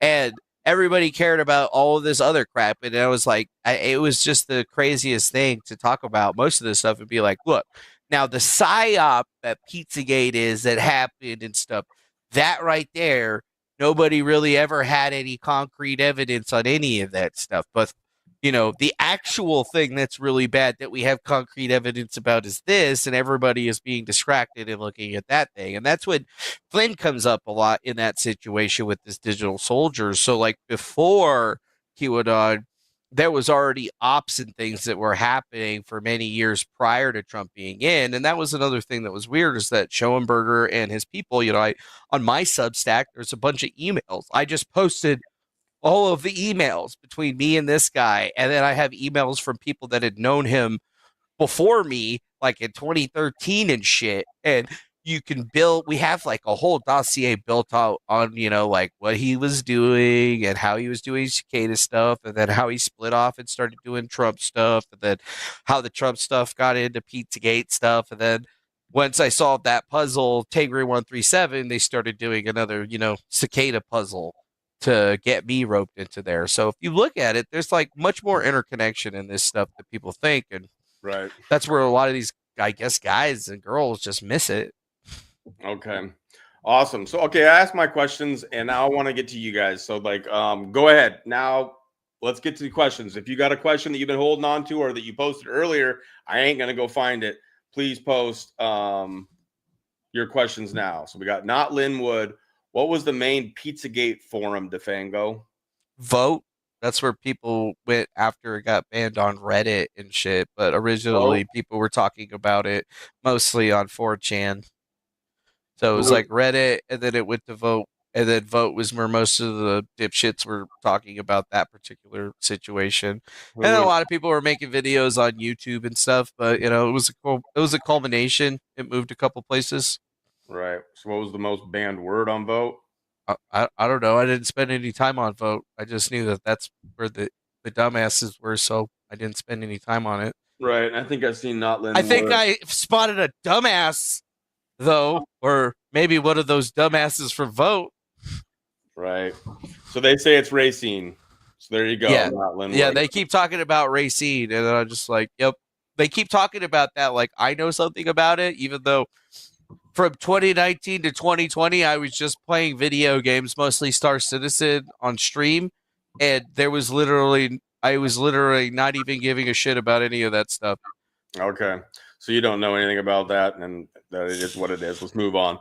Who was spoofing the Seth Rich files? That was originally on my channel, and what we found out was that George Webb faked Seth Rich files, got another YouTuber named Jason Goodman in on his little spoof, and then I came in and debunked it because when I saw the files that they had, I realized that they were identical to the Guccifer files that had came out before, which were not released by Seth Rich, which created this whole entire situation where I ended up in like a lawsuit because of this with Seth Rich's brother. But then I got them to shut it down because when they tried to depose me, I just live streamed everything. I live streamed my deposition and showed everyone everything that basically showed that their entire case was bullshit. And then they actually needed to go after Ellen Ratner and Cy Hirsch. So this is, but does this mean that that was like a psyop, the whole Seth Rich thing, or is this just something separate? Well, it was people that were trying to bring the Seth Rich system, or they were trying to bring Seth Rich back up and create a psyop out of it, is what I think it was, because George Webb and Jason Goodman had a show called Crowdsource the Truth, and they were supposed to be crowdsourcing investigations, something that I was already doing, right?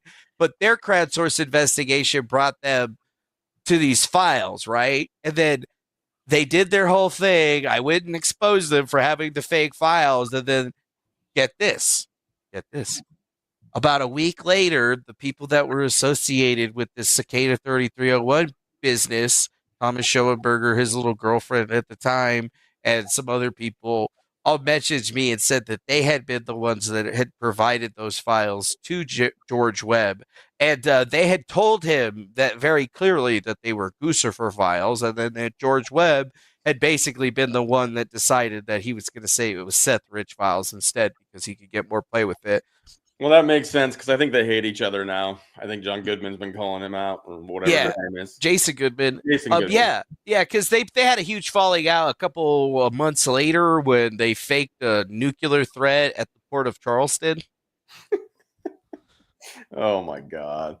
I don't know what this one is. If this is even related to Q. I'd like us to stick with like the Q stuff. I saw one about that the Sergeant B and the B posts on 4chan/8chan were basically the Cicada LARPers trying to once again wrest control by creating more chaos and disinformation. Overall, the B posts are majority are just a bunch of bullshit nonsense, but the B person has posted information that shows, who is in control of certain accounts and who is in ownership of the board.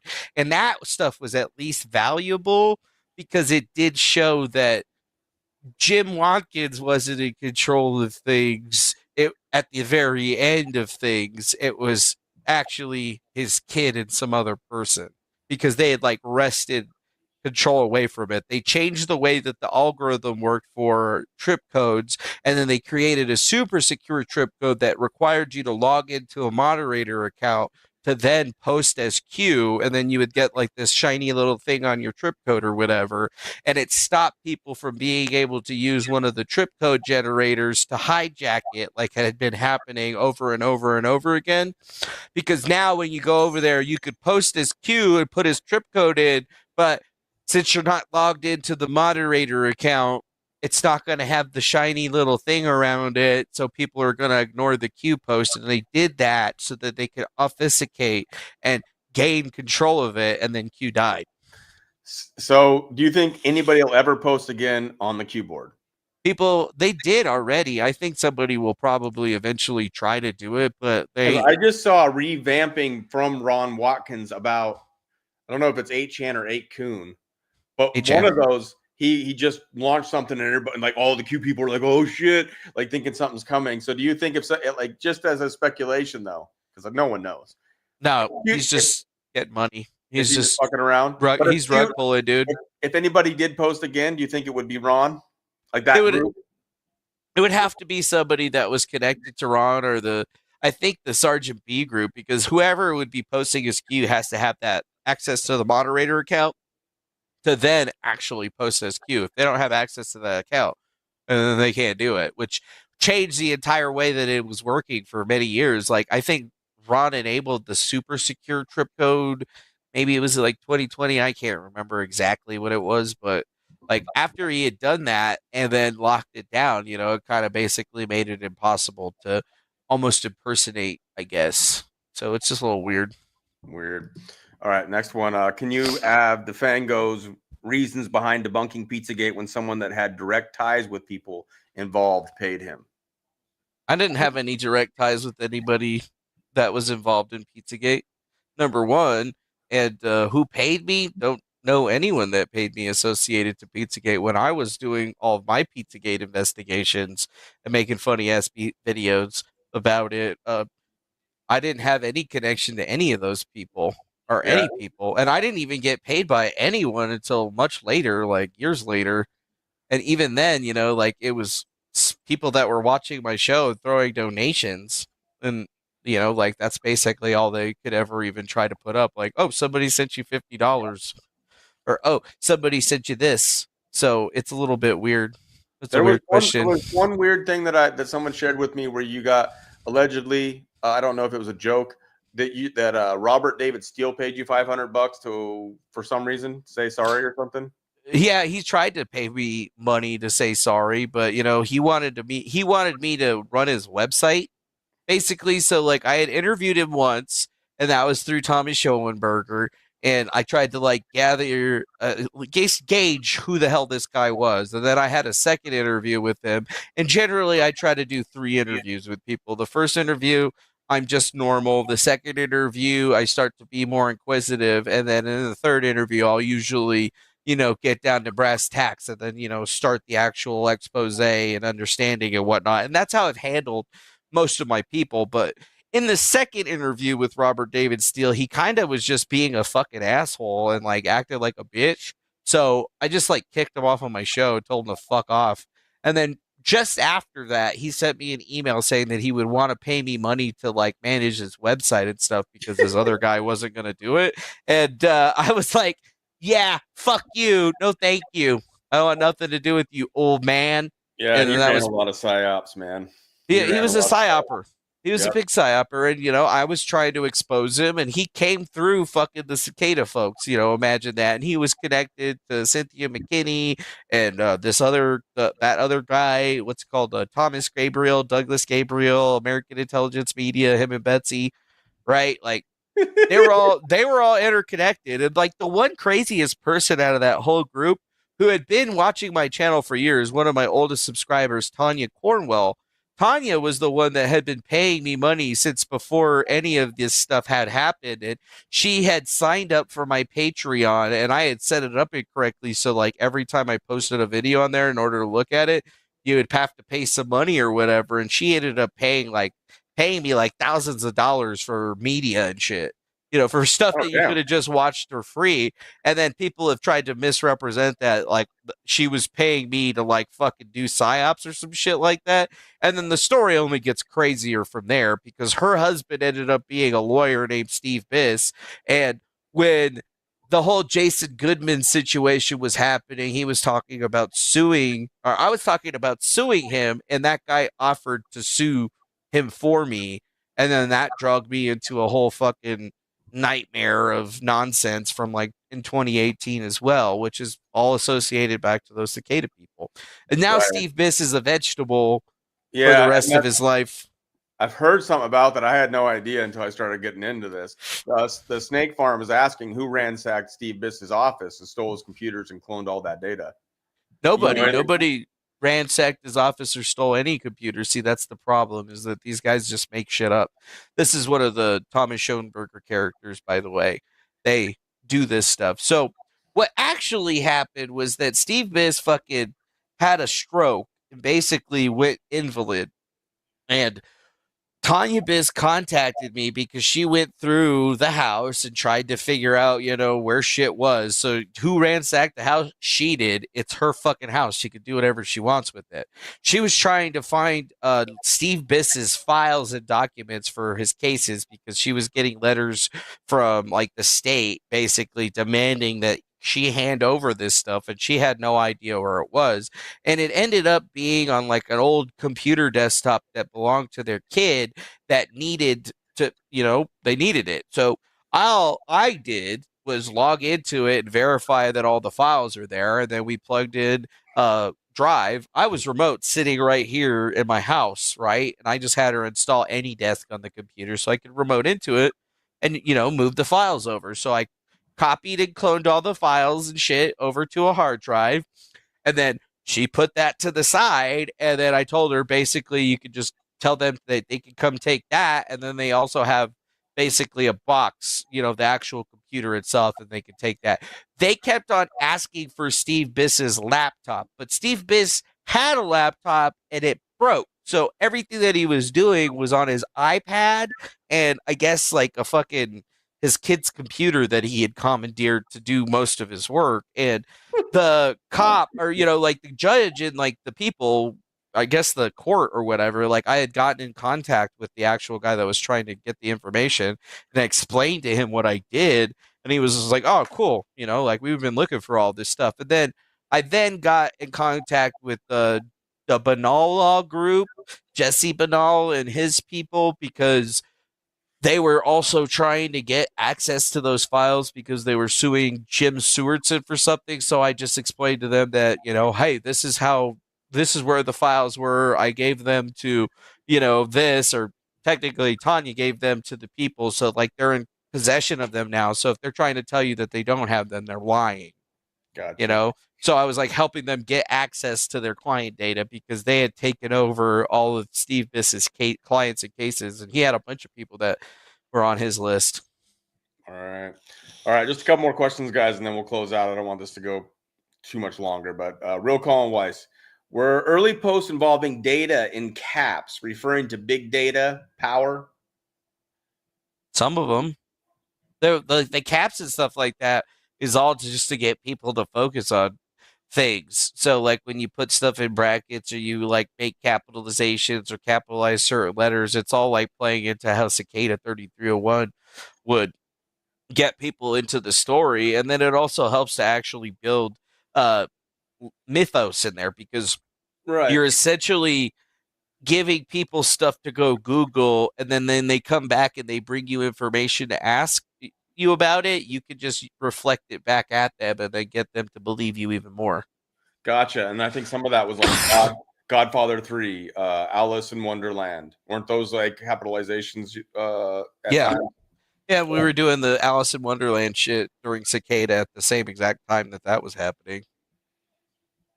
All right. Let's see if we got any more questions I want to ask here. What the heck? Q grifters won't let it go. They're grifters. They grift until the grift is dead. How long do you think this will go on? How long do you think these mother are going to be able to pull this off? Probably as long as Trump is still in office, right? Even after that, they'll keep trying to push it. They're not going to give it up. If they haven't given it up at this point, they're probably not going to give it up.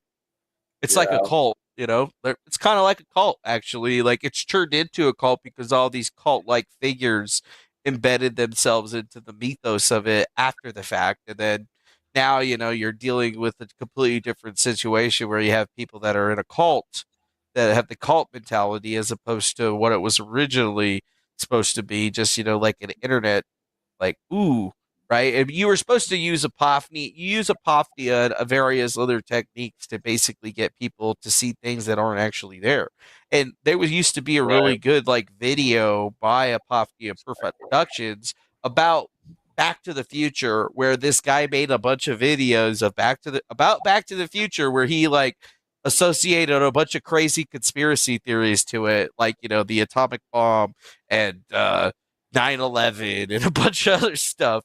But all of it was just him putting shit together by picking shit out in the movie. And it was proof that, you could basically take anything and make it into something if you identify the right features. I love it, man. I want to close out here, but I want to end on a positive note. So with what you were able to do with Q, or what it became, and it was a lot of people obviously involved, what can we do to like really fucking save the world, bro? Can we do something to actually that's true and real using this formula and fucking save the world? Because I see a lot of shit going wrong. I still see chemtrails out there. I still see a lot of people. I just see left and right dividing even more, and I see a lot of stuff that seems biblical, but not in the way that you'd like to think a good thing. I think it's biblical, and then I think people just need to focus on the word of the Lord, because I feel like if by now you haven't figured out what your position in this whole entire situation is, then you're probably not one of the 144,000. So you should definitely just be getting right with your maker, whoever it may be, whether it's God, Krishna, Jesus, some Jewish god, Ganesha, who was the one? Zoroaster? No, that wasn't actually the god. Tangri. It doesn't matter. There's just, could be any number of them. But I believe that right now we're in some type of religious war, in a sense that, people are trying to force us to attack the Muslim religion and do a bunch of bad, dirty work over in the Middle East to basically bring about, what they would consider to be Armageddon, even though that battle technically already happened.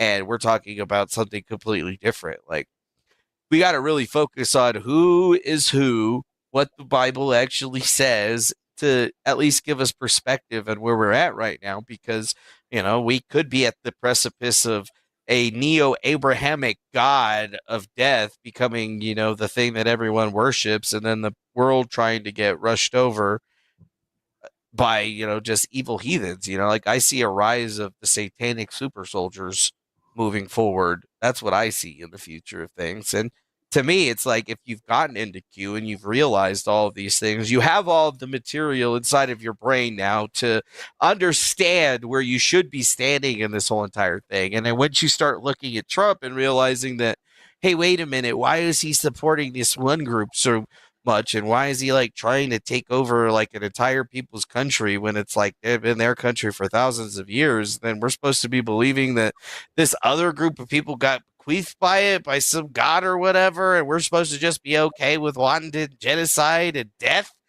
to the point where all of a sudden it's almost like these people worship death more than they worship the preservation of life. And then we're supposed to think that makes us makes us part of a great awakening of some kind. You know what I'm saying? I have a book, Right. actually.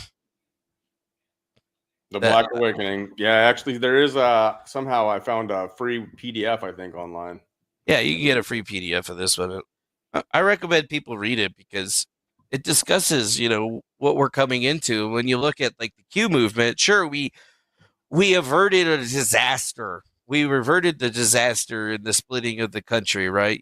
January 6th and all that bullshit ended up coming to a head and being basically a nothing burger, but they still pushed their fucking asses to try to make it into something.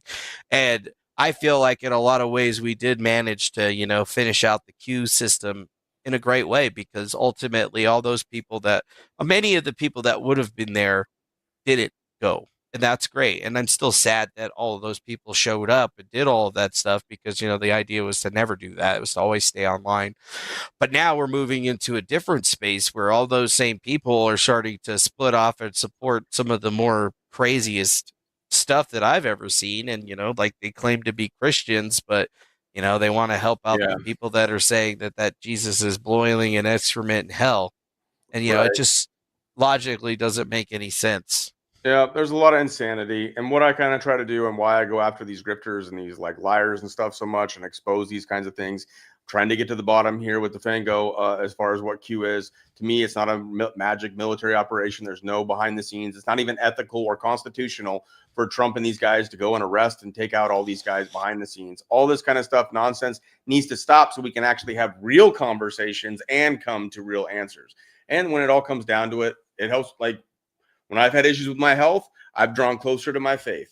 So if you're struggling in this in a mental way or in a way where you feel overwhelmed because you don't know what the answer is, then that's your individual relationship with God. So I hope we'll be able to learn a lot from this. I'm going to have to pray about it. I'm going to have to go back over some of the answers and really consume this. I'd like you to come back on at some point, Defango, if you'd be willing, but I appreciate your time and being here today.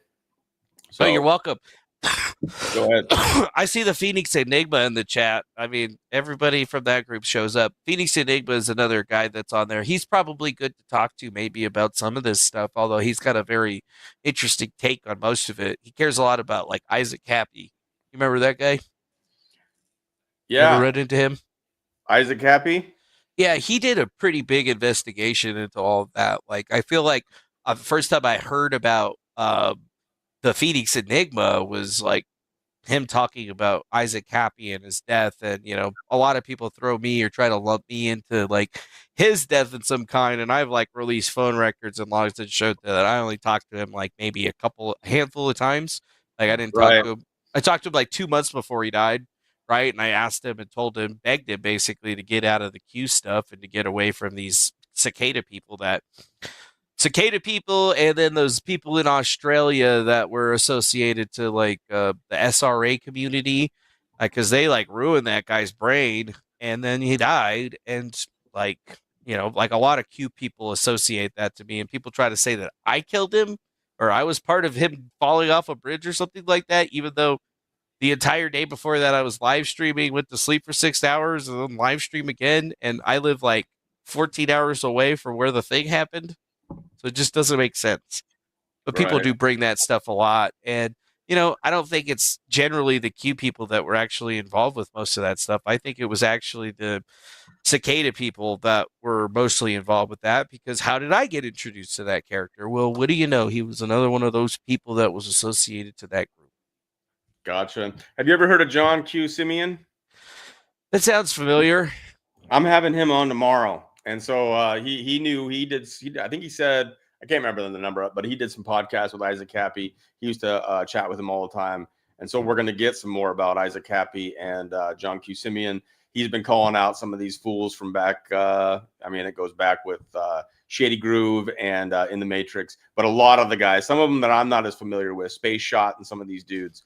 So I'm going to have him on tomorrow. And so it's cool to have you guys on and start bringing back some of these names that some other people might be more familiar with, but that no one talks about anymore. Dude, Ginger Snap says that his energetic vibe totally feels like a controlled opposition globalist operative. Like, what the fuck?